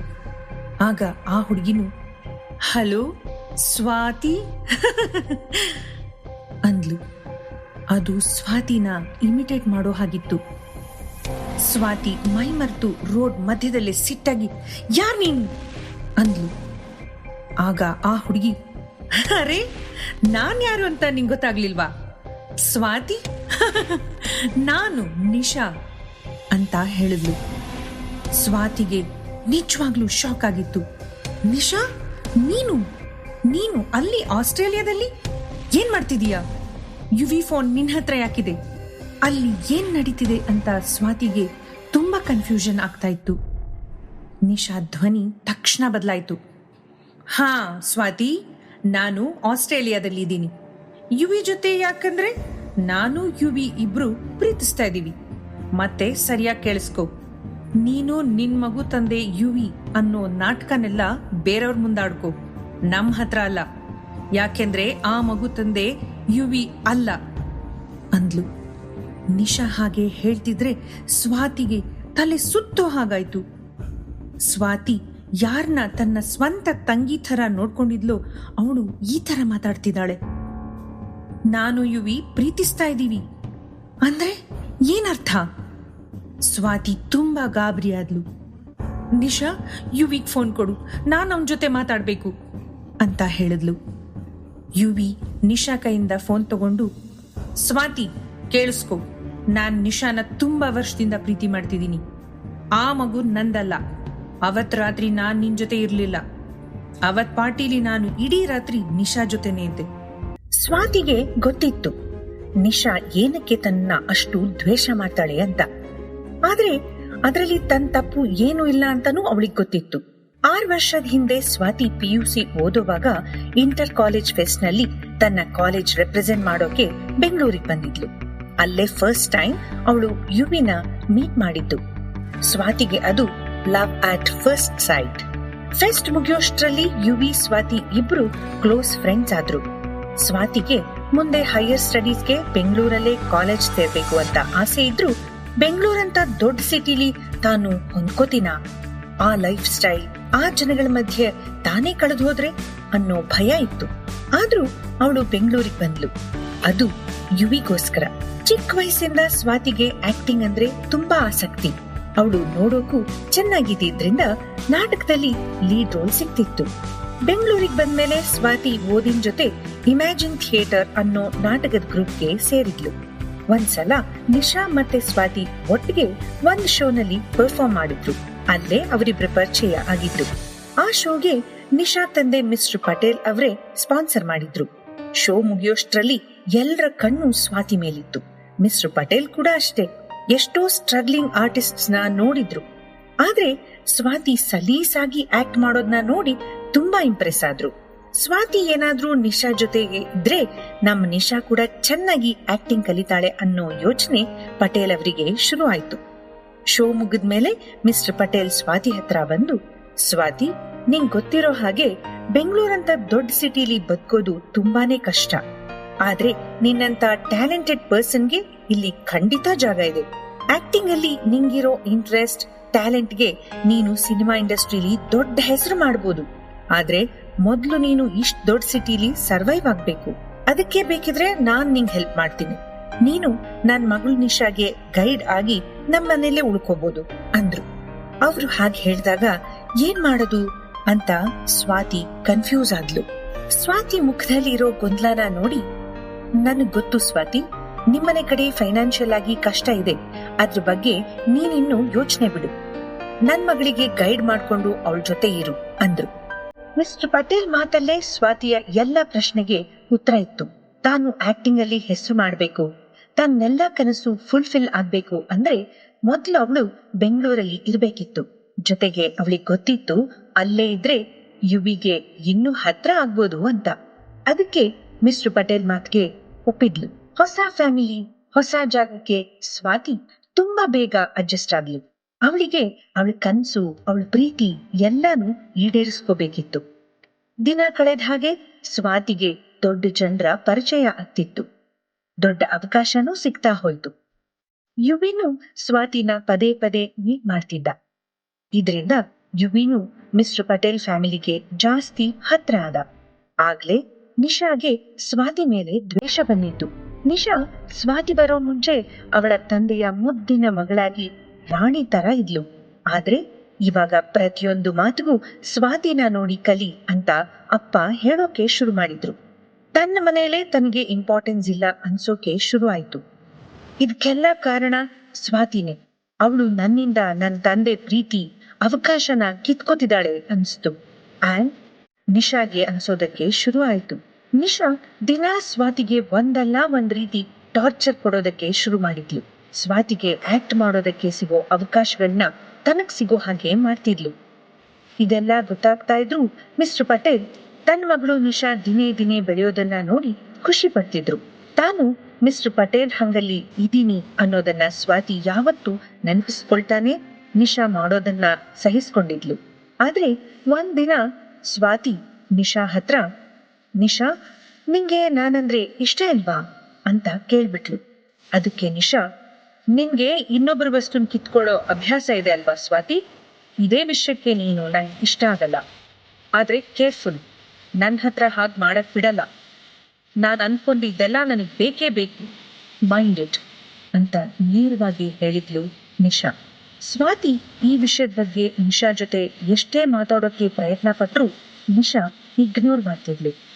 ಇದೇ ಕಾರಣಕ್ಕೆ ಸ್ವಾತಿ ಮನೆ ಬಿಟ್ಟು ಹೋಗ್ಬೇಕು ಅನ್ಕೊಂಡ್ಲು. ಆದ್ರೆ ಮಿಸ್ಟರ್ ಪಟೇಲ್, ನಿಶಾ ಇನ್ನೂ ಚಿಕ್ಕೋಳು, ಅವಳ ಬಗ್ಗೆ ಬೇಜಾರ್ ಮಾಡ್ಕೋಬೇಡ, ನೀನು ಇಲ್ಲೇ ಇದ್ದು ಅವಳಿಗೆ ಗೈಡ್ ಮಾಡಬೇಕು ಅಂತ ಹೇಳಿ ಸಮಾಧಾನ ಮಾಡಿದ್ರು. ಸ್ವಾತಿನು ಯುವಿಗೋಸ್ಕರ ಇದನ್ನೆಲ್ಲಾ ಸಹಿಸ್ಕೊಂಡ್ಲು. ಯುವಿ ಪ್ರತಿದಿನ ಶೂಟಿಂಗ್ ಆದ್ಮೇಲೆ ಸ್ವಾತಿನ ಪಿಕ್ ಮಾಡ್ತಿದ್ದ. ಅವರಿಬ್ರು ಪ್ರತಿ ಕೆಲಸದಲ್ಲೂ ಒಟ್ಟಿಗೆ ಇರ್ತಿದ್ರು. ಸ್ವಾತಿ ಯುವಿನ ಪ್ರೀತಿಸೋಕ್ ಶುರು ಮಾಡಿದ್ಲು. ಆದ್ರೆ ಯುವಿ ತನ್ನನ್ನ ಪ್ರೀತಿ ಮಾಡ್ತಿದ್ದಾನ ಅನ್ನೋದು ಸ್ವಾತಿಗೆ ಕನ್ಫರ್ಮ್ ಇರ್ಲಿಲ್ಲ. ಇದೇ ಕಾರಣಕ್ಕೆ ಅವಳು ಯಾವತ್ತೂ ಯುವಿಗೆ ತನ್ನ ಪ್ರೀತಿನ ಹೇಳ್ಕೊಂಡಿರ್ಲಿಲ್ಲ. ಯುವಿನೂ ಅಷ್ಟೇ ಸ್ವಾತಿ ಜೊತೆ ಒಳ್ಳೆ ಫ್ರೆಂಡ್ ಆಗೇ ಇದ್ದ. ಹೀಗೆ ಒಂದೊಂದೇ ದಿನ ಕಳೀತಿದ್ರೆ ತನ್ಗೆ ಬರ್ತಿದ್ದ ಅವಕಾಶ ಕಡಿಮೆ ಆಯ್ತು ಅಂತ ಸ್ವಾತಿಗೆ ಗೊತ್ತೇ ಆಗ್ಲಿಲ್ಲ. ಯುವಿ ಧ್ಯಾನದಲ್ಲಿ ಸ್ವಾತಿ ತನ್ನ ಕನಸನ್ನೇ ಮರ್ತಿದ್ಲು. ಇಷ್ಟೆಲ್ಲ ಆದ್ರೂ ಇವತ್ತು ನನ್ ಜೊತೆ ಯುವಿನೇ ಇಲ್ಲ, ನಂಗೆ ನಿಶಾನ ಬಿಟ್ಟು ಇರೋಕ್ಕಾಗಲ್ಲ ಅಂತ ಯುವಿ ಎಷ್ಟು ಈಸಿಯಾಗಿ ಹೇಳ್ದ. ಸ್ವಾತಿ ಯೋಚನೆ ಮಾಡದ್ ನಿಲ್ಸಿ ವಾಸ್ತವಕ್ಕೆ ಬಂದಾಗ ನಿಶಾ ಇನ್ನೂ ರೂಮಲ್ಲೇ ಸ್ವಾತಿ ಮೆಡಿಕಲ್ ಫೈಲ್ ನ ಚೆಕ್ ಮಾಡ್ತಿದ್ಲು.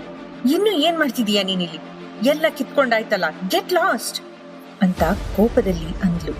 ಆದ್ರೆ ನಿಶಾ ಅದಕ್ಕೆ ಡೋಂಟ್ ಕೇರ್ ಅನ್ನೋ ಹಾಗೆ, ಇದೆಲ್ಲ ಬಿಡು ಸ್ವಾತಿ, ನಿಂಗ್ ಒಂದ್ ವಿಷಯ ಹೇಳ, ನಿಂಗ್ ಆಕ್ಸಿಡೆಂಟ್ ಆಗೋ ಹಾಗೆ ಪ್ಲಾನ್ ಮಾಡಿದ್ದೆ ನಾನು. ನೀನ್ ಪ್ರೆಗ್ನೆಂಟ್ ಅಂತ ನಿನಗ್ ಗೊತ್ತಾಗಿ ಆಚೆ ಬರೋಷ್ಟ್ರಲ್ಲಿ ನಂಗೆ ವಿಷಯ ಗೊತ್ತಾಗಿತ್ತು. ಹೇಗೆ ಅಂತ ತುಂಬಾ ಯೋಚನೆ ಮಾಡ್ಬೇಡ, ನಾನು ಬರೀ ನಿಶಾ ಅಲ್ಲ, ಐ ಆಮ್ ನಿಶಾ ಪಟೇಲ್ ಅಂದ್ಲು.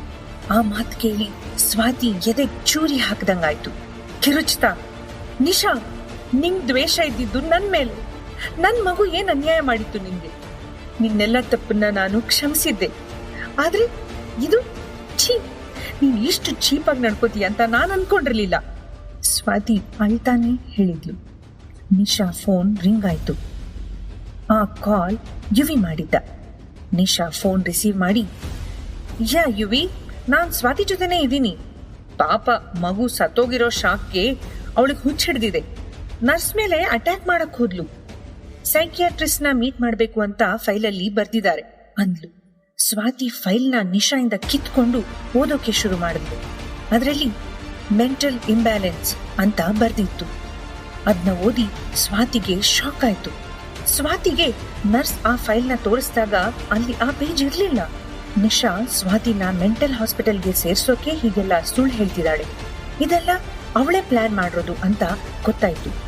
ಅವಳು ಅನ್ಕೊಂಡ ಹಾಗೋಗೋಕೆ ನಾನ್ ಬಿಡ್ಬಾರ್ದು, ಹೇಗಾದ್ರೂ ಮಾಡಿ ನಾನು ಇದರಿಂದ ತಪ್ಸ್ಕೋಬೇಕು ಅಂತ ಸ್ವಾತಿ ಮೂರ್ಛೆ ಹೋಗೋ ಹಾಗೆ ನಾಟಕ ಮಾಡಿದ್ಲು. ಅದನ್ನ ನೋಡಿ ನಿಶಾ ಸ್ವಾತಿಗೆ ಹೇಗಿದ್ರು ಎಚ್ಚರ ತಪ್ತು ಅಂತ ನಂಬಿ ಆಚೆ ಬಂದಿದ್ಲು. ಆದ್ರೆ ಆ ದಿನ ಸ್ವಾತಿ ಹಾಸ್ಪಿಟಲ್ ಇಂದ ಯಾರಿಗೂ ಹೇಳ್ದೆ ಓಡೋಗಿದ್ಲು.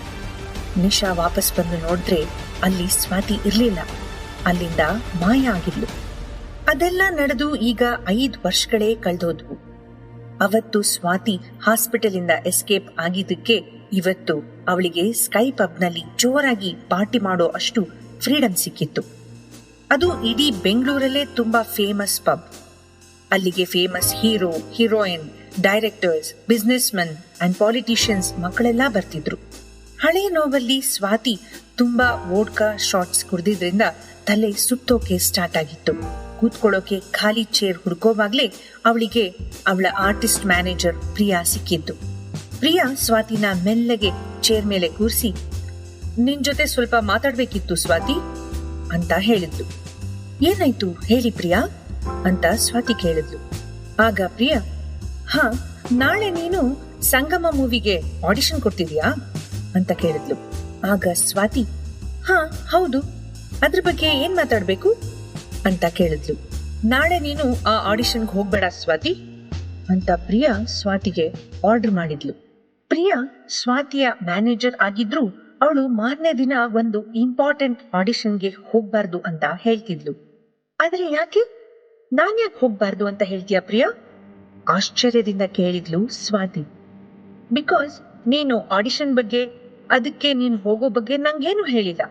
ಅದು ಅಲ್ಲದೆ ಯಾಕೆ ಹೋಗ್ಬಾರ್ದು ಅಂತ ಇವಾಗ ಕೇಳ್ತಿದ್ಯಾ? ನಿಂಗೆ ಗೊತ್ತಾ ಸ್ವಾತಿ, ಕಂಪನಿ ಆಲ್ರೆಡಿ ಈ ರೋಲ್ಗೆ ನಿಶಾನ ರೆಕಮೆಂಡ್ ಮಾಡಿದ್ರು. ಪ್ರಿಯಾ ಸಿಟ್ಟಿಂದ ಹೇಳಿದ್ರು. ಸ್ವಾತಿ ತುಂಬಾ ಕಾನ್ಫಿಡೆಂಟ್ ಆಗಿ, ಕಂಪನಿಗೆ ನಿಶಾ ಮೇಲೆ ಅಷ್ಟು ನಂಬಿಕೆ ಇದ್ರೆ ನಾನ್ ಆಡಿಷನ್ ಕೊಡೋ ಬಗ್ಗೆ ತಲೆ ಕೆಡ್ಸ್ಕೋಬೇಕಿಲ್ಲ. ಆ ರೆಕಮೆಂಡೇಶನ್ ಮೇಲೆ ನಿನ್ಗೆ ಅಷ್ಟು ನಂಬಿಕೆ ಇದ್ರೆ ನಂಗೆ ಯಾಕೆ ಹೋಗ್ಬಾರ್ದು ಅಂತ ಹೇಳ್ತೀಯ ಪ್ರಿಯಾ? ನಿನ್ಗೆ ಆ ನಿಶಾ ರೆಕಮೆಂಡೇಶನ್ ಅಷ್ಟೇ ಸಾಕಾಗಲ್ಲ ಅನ್ನಿಸ್ತಾ? ಅಥವಾ ನಿಶಾಗೆ ನನ್ನಂತ ಹೊಸ ಹೀರೋಯಿನ್ ಅಂದ್ರೆ ಭಯಾನ ಅಂತ ಕೇಳಿದ್ಲು. ಪ್ರಿಯಾ ಸಿಟ್ಟಿಂದ, ಸ್ವಾತಿ, ನೀನು ಮೊದಲು ಆಕಾಶದಲ್ಲಿ ಹಾರೋಡೋದನ್ನ ನಿಲ್ಸು. ನಿಂಗೆ ನೀನು ನಿಶಾಗಿಂತ ಚೆನ್ನಾಗಿ ಆಕ್ಟ್ ಮಾಡ್ತೀಯ ಅನ್ಸತ್ತಾ? ಆ ಭ್ರಮೆಯಿಂದ ಆಚೆ ಬಾ.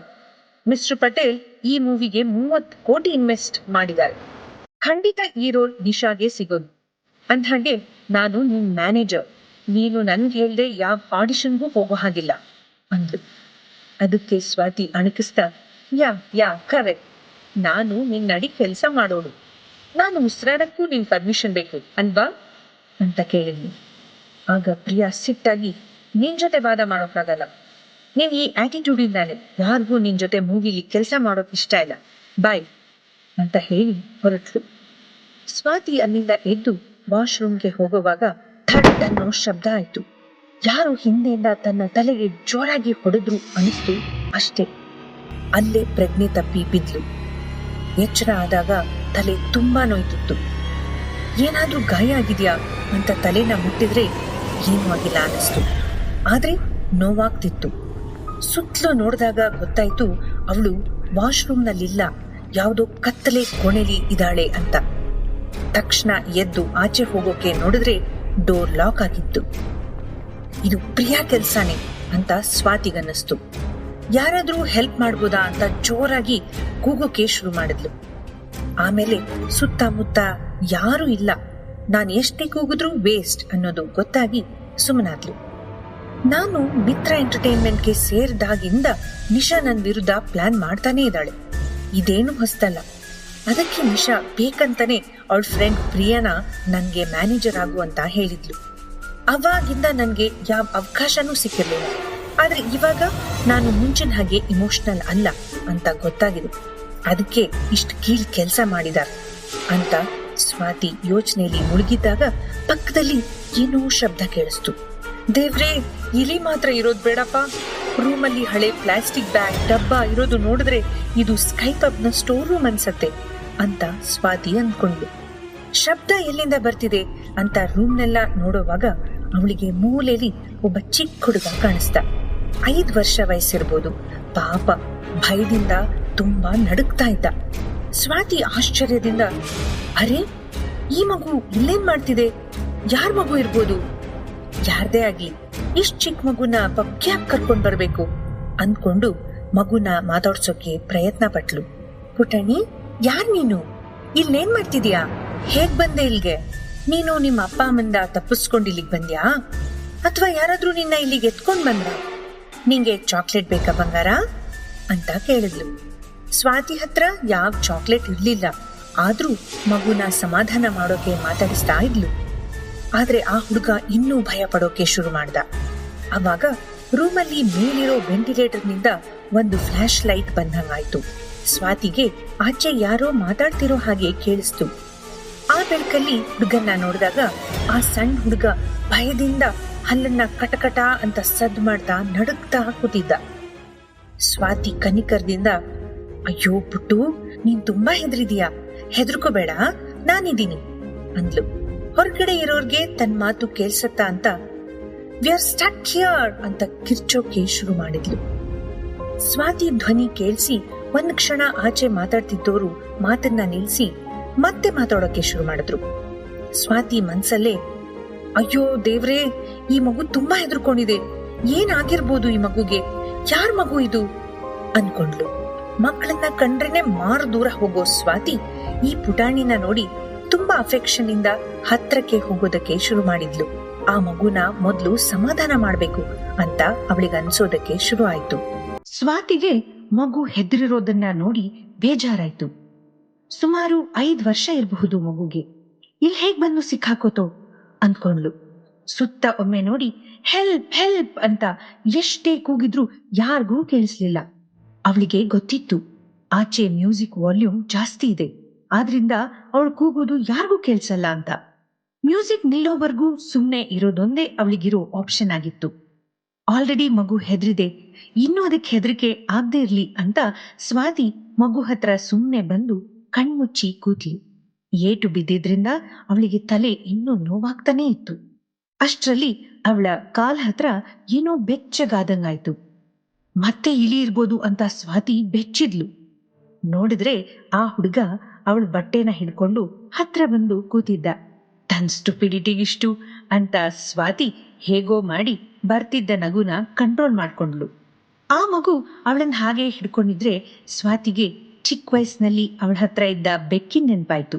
ಆ ಬೆಕ್ಕು ಕೂಡ ಅಷ್ಟೇ, ಯಾರಾದ್ರೂ ಅದನ್ನ ಮುಟ್ಟೋಕ್ ಹೋದ್ರೆ ತುಂಬಾ ಹೆದರೋದು. ಆದ್ರೆ ಅದ್ರ ಕಡೆ ಯಾರೂ ಗಮನ ಕೊಡ್ಲಿಲ್ಲ ಅಂದ್ರೆ ಮೆಲ್ಲಗೆ ಅವರ ಕಾಲ್ನ ಸುತ್ತೋದು.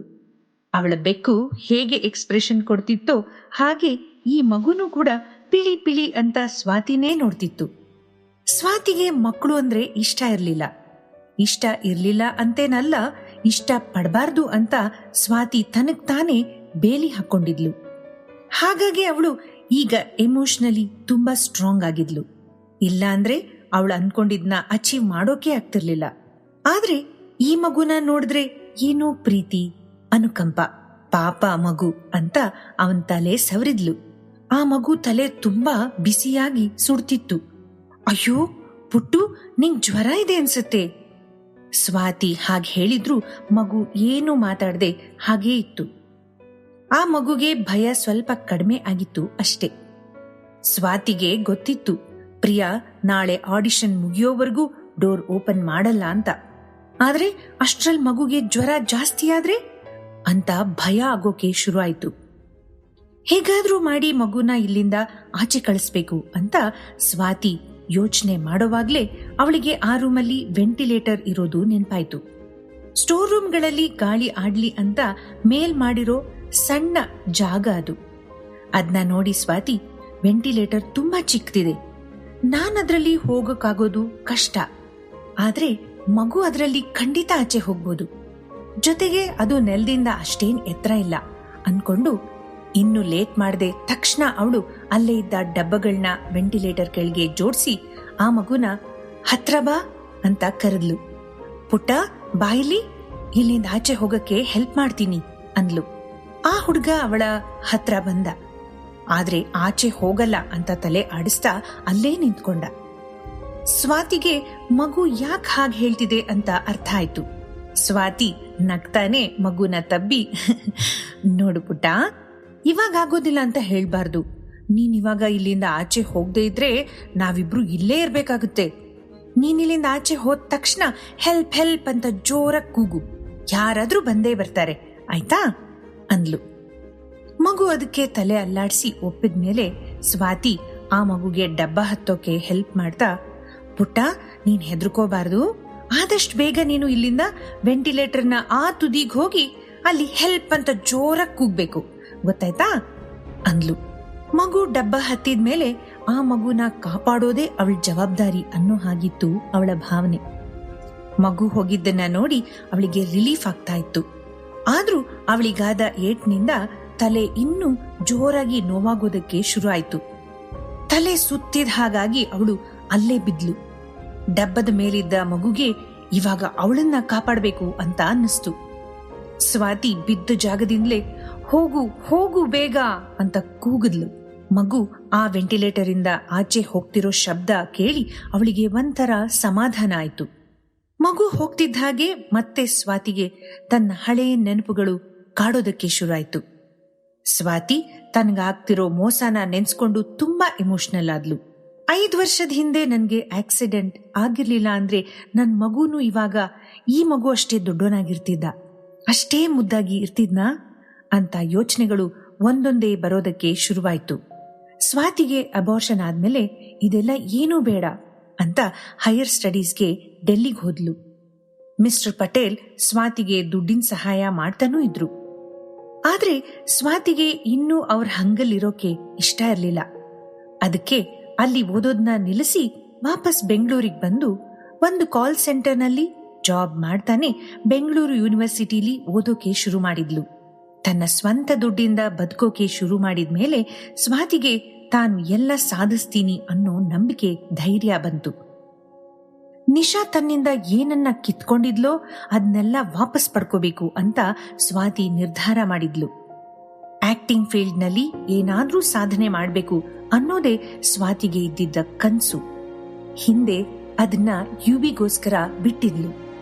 ಆದ್ರೆ ಇವಾಗ ಮತ್ತೆ ತನ್ನ ಕನಸನ್ನೆಲ್ಲ ಪೂರ್ತಿ ಮಾಡ್ಕೋಬೇಕು ಅಂತ ಅಂದ್ಕೊಂಡಿದ್ಲು. ಸ್ವಾತಿ ಇವಾಗ ಇರೋದ್ನ ಗಳಿಸ್ಕೊಳ್ಳೋಕೆ ತುಂಬಾನೇ ಶ್ರಮ ಪಟ್ಟಿದ್ಲು. ದುಡ್ಡು ಉಳಿಸೋದಕ್ಕೆ ಒಂದೊಂದ್ಸಲ ಬಸ್ಸಲ್ಲಿ ಓಡಾಡಿದ್ರೆ ಮತ್ತೊಂದ್ಸಲ ನಡ್ಕೊಂಡೇ ಓಡಾಡೋಳು.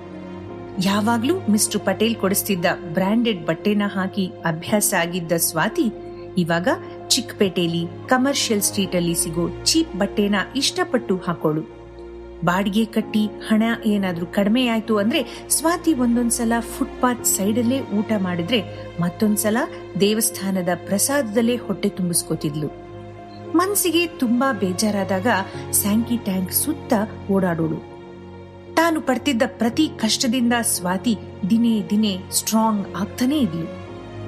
ಶ್ರಮದಿಂದ ತನಗಿದ್ದ ಟ್ಯಾಲೆಂಟ್ ಮತ್ತು ಸೌಂದರ್ಯದಿಂದ ಸ್ವಾತಿ ಇವತ್ತು ಮಿತ್ರ ಎಂಟರ್ಟೈನ್ಮೆಂಟ್ ನಲ್ಲಿ ಸ್ಥಾನ ಏನೋ ಪಡ್ಕೊಂಡಿದ್ಲು. ಬೆಟರ್ ಲೈಫ್ ಬದುಕ್ತಾ ಇದ್ಲು. ಆದ್ರೆ ಅವಳ ಪ್ರತಿ ಹೆಜ್ಜೆಗೂ ನಿಶಾ ಪ್ರಿಯಾ ಮೂಲಕ ಕಲ್ಲು ಹಾಕ್ತಿದ್ಲು. ಇದೇ ಯೋಚನೆಲೇ ಮುಳುಗಿದ್ದ ಸ್ವಾತಿ ವೆಂಟಿಲೇಟರ್ ಕಡೆ ತಲೆ ಎತ್ತಿ ನೋಡಿ, ಈ ಸಲ ನೀನ್ ಗೆಲ್ಲೋಕೆ ನಾನ್ ಬಿಡಲ್ಲ ನಿಶಾ ಪಟೇಲ್ ಅಂತ ಮನ್ಸಲ್ಲೇ ಅನ್ಕೊಂಡ್ಲು. ಪಬ್ ಮುಚ್ಚಿದ್ರು ಪಬ್ನ ಸ್ಟಾಫ್ ಇನ್ನೂ ಅಲ್ಲೇ ಇದ್ರು. ಅಲ್ಲೊಂದು ದೊಡ್ಡ ಅನಾಹುತ ಆಗಿತ್ತು. ಪಬ್ನ ಸೆಕ್ಯೂರಿಟಿ ಗಾರ್ಡ್ಸ್ ಎಲ್ಲ ಎಲ್ಲಿ ತಮ್ಮನ್ನ ಕೆಲಸದಿಂದ ತೆಗೆದು ಹಾಕ್ತಾರೋ ಅಂತ ತಲೆ ತಗ್ಗಿಸ್ಕೊಂಡು ನಿಂತಿದ್ರು. ಆ ಪಬ್ನಲ್ಲಿ ಆ ದಿನ ವರ್ಧಮಾನ್ ಕಂಪನಿ ಸಿಇಒ ಹರ್ಷ ವರ್ಧಮಾನನ ಒಬ್ಬನೇ ಮಗ ತಪ್ಪಿಸ್ಕೊಂಡಿದ್ದ. ಹರ್ಷ ಏನು ಮಾತಾಡದೆ ಸೈಲೆಂಟ್ ಆಗಿ ಕೂತಿದ್ರು. ಒಳಗೆ ಅವನ ರಕ್ತ ಕುದೀತಿತ್ತು. ಅಲ್ಲಿ ಉಸಿರಾಡೋಕ್ಕೂ ಎಲ್ರಿಗೂ ಭಯ. ಅಷ್ಟು ಸೀರಿಯಸ್ ಆಗಿತ್ತು ಸಿಚುಯೇಷನ್. ಅಷ್ಟು ಜನರ ಮಧ್ಯೆ ರಾಕೇಶ್ ವರ್ಧಮಾನ್ ತಲೆ ಮರೆಸಿಕೊಂಡು ನಿಂತಿದ್ದ. ಹರ್ಷನ ಕೋಪ ಎಂತದ್ದು ಅಂತ ಅವನಿಗೆ ಚೆನ್ನಾಗಿ ಗೊತ್ತಿತ್ತು. ರಾಕೇಶ್ ಮತ್ತೆ ಹರ್ಷ ಇಬ್ರು ಅಣ್ಣ ತಮ್ಮಂದ್ರು. ಅವರ ಅಪ್ಪ ಅಮ್ಮ ಮಂಗಳೂರು ದಸರಾಗೆ ಹೋಗಿದ್ರು. ಮಗು ಕಳೆದು ಹೋಗಿರೋ ವಿಷಯ ಏನಾದ್ರೂ ಅವರ ಅಪ್ಪ ಅಮ್ಮಂಗೆ ಗೊತ್ತಾದ್ರೆ ಗನ್ ತಗೊಂಡು ಶೂಟ್ ಮಾಡೋಕ್ಕೂ ಯೋಚನೆ ಮಾಡ್ತಿರ್ಲಿಲ್ಲ. ಸ್ವಲ್ಪ ಹೊತ್ತಲ್ಲೇ ಯಾರೋ ಜೋರಾಗಿ ಓಡಾಡಿದ ಶಬ್ದ ಕೇಳಿಸ್ತು.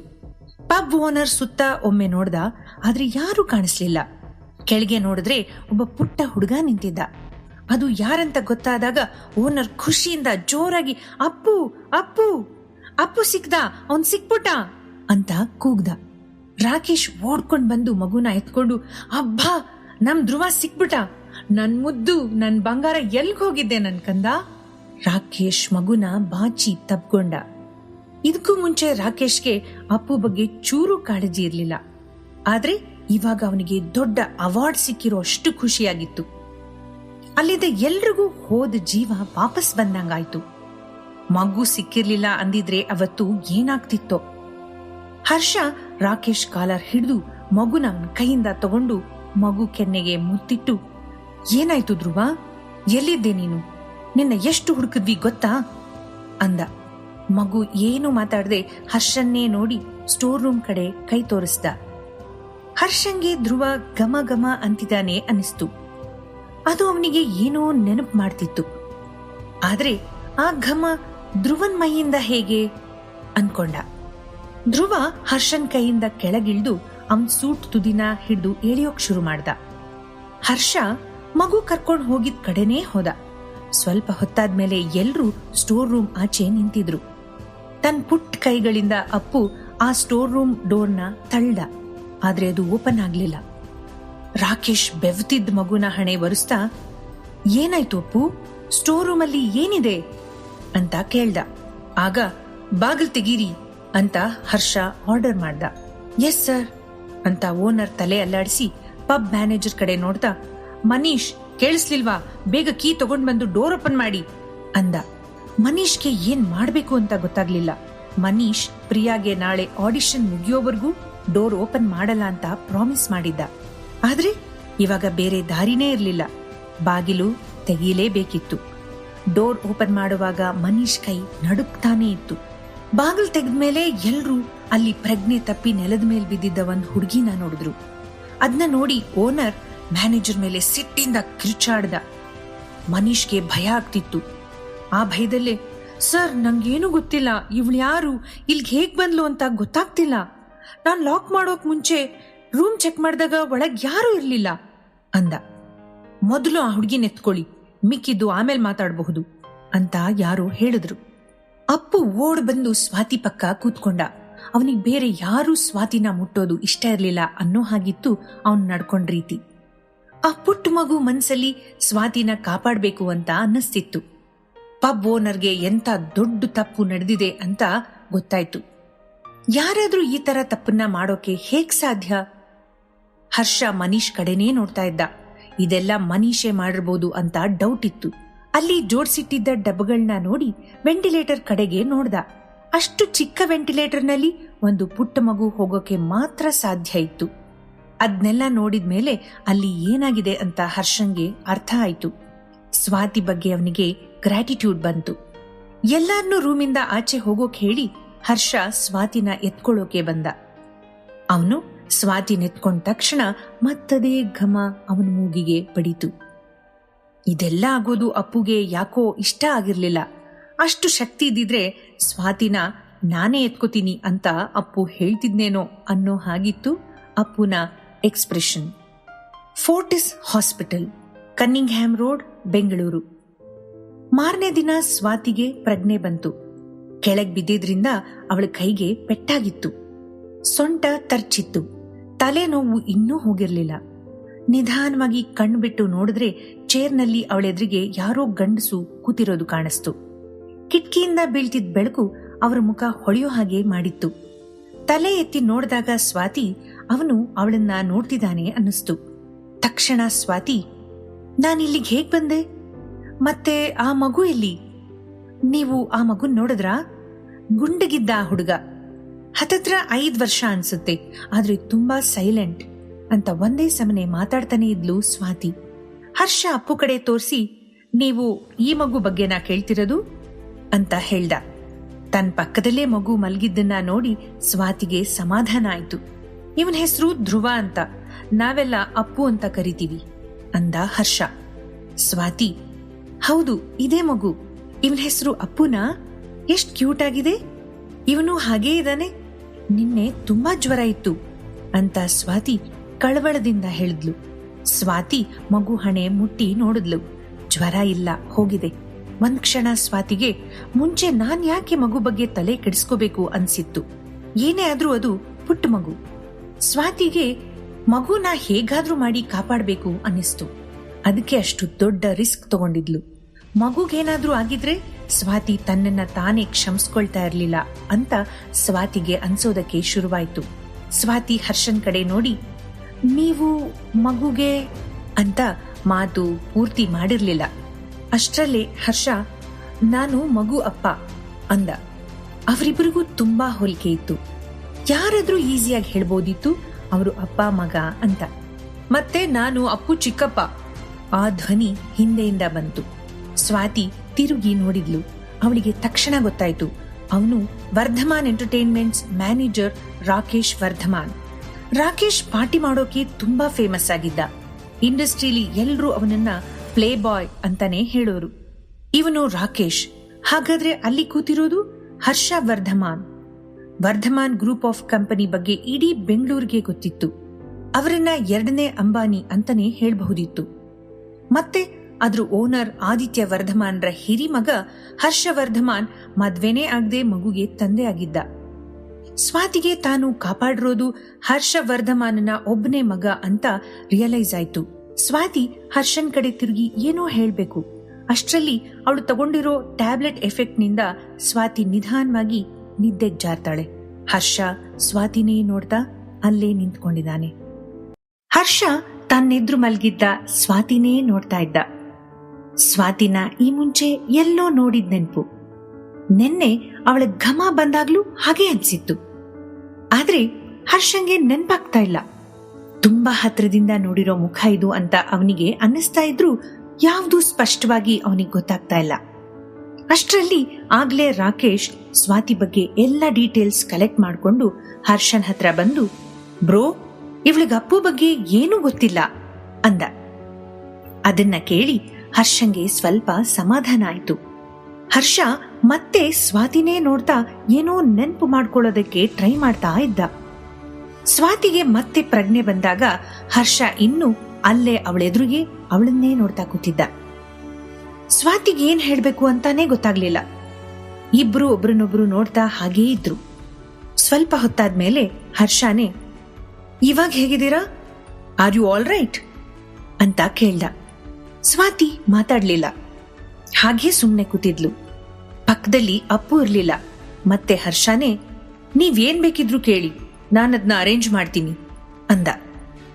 ಸ್ವಾತಿ ಹರ್ಷ ಯಾವುದ್ರ ಬಗ್ಗೆ ಹೇಳ್ತಿದ್ದಾನೆ ಅಂತ ಗೊತ್ತಾಗ್ಲಿಲ್ಲ. ನೀವು ಏನ್ ಬೇಕಿದ್ರು ಕೇಳಿ ಅಂದ್ರೆ ಏನರ್ಥ ಅಂತ ಕೇಳಿದ್ಲು. ಆಗ ರಾಕೇಶ್, ಸ್ವಾತಿಯವರೇ, ನೀವು ನಮ್ಮ ಮಗುನ ಕಾಪಾಡಿದೀರಾ, ಅದಕ್ಕೆ ಥ್ಯಾಂಕ್ಸ್. ಬರೀ ಥ್ಯಾಂಕ್ಸ್ ಹೇಳೋದು ತುಂಬಾ ನಾರ್ಮಲ್ ಆಗೋಗುತ್ತೆ.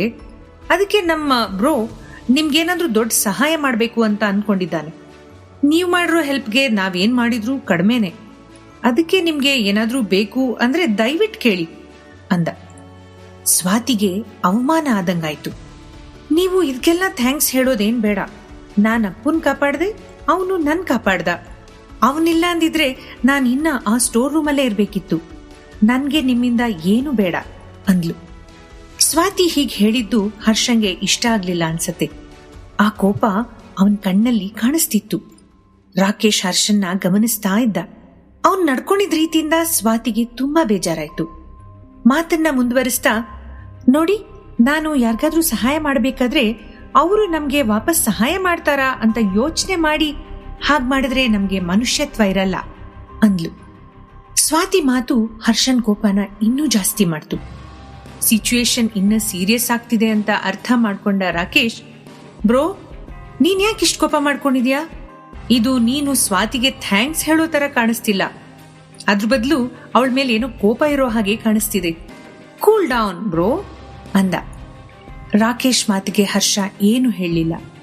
ರಾಕೇಶ್ ಎದ್ದು ಸ್ವಾತಿ ಹತ್ರ ಬಂದು, ನೋಡಿ, ನೀವು ತುಂಬಾನೇ ದೊಡ್ಡ ಉಪಕಾರ ಮಾಡಿದೀರಾ. ಅದನ್ನ ನಾವ್ ಯಾವತ್ತೂ ಮರೆಯಲ್ಲ. ನಮ್ ಬ್ರೋ ನಿಮ್ಗೇನಾದ್ರೂ ಮಾಡ್ಬೇಕು ಅಂತ ಇದ್ದಾನೆ. ನೀವ್ ಇಷ್ಟೊಂದು ಫಾರ್ಮಲ್ ಆಗಿರ್ಬೇಡಿ, ಏನ್ ಬೇಕು ಅಂತ ಹೇಳಿ ಅಂದ.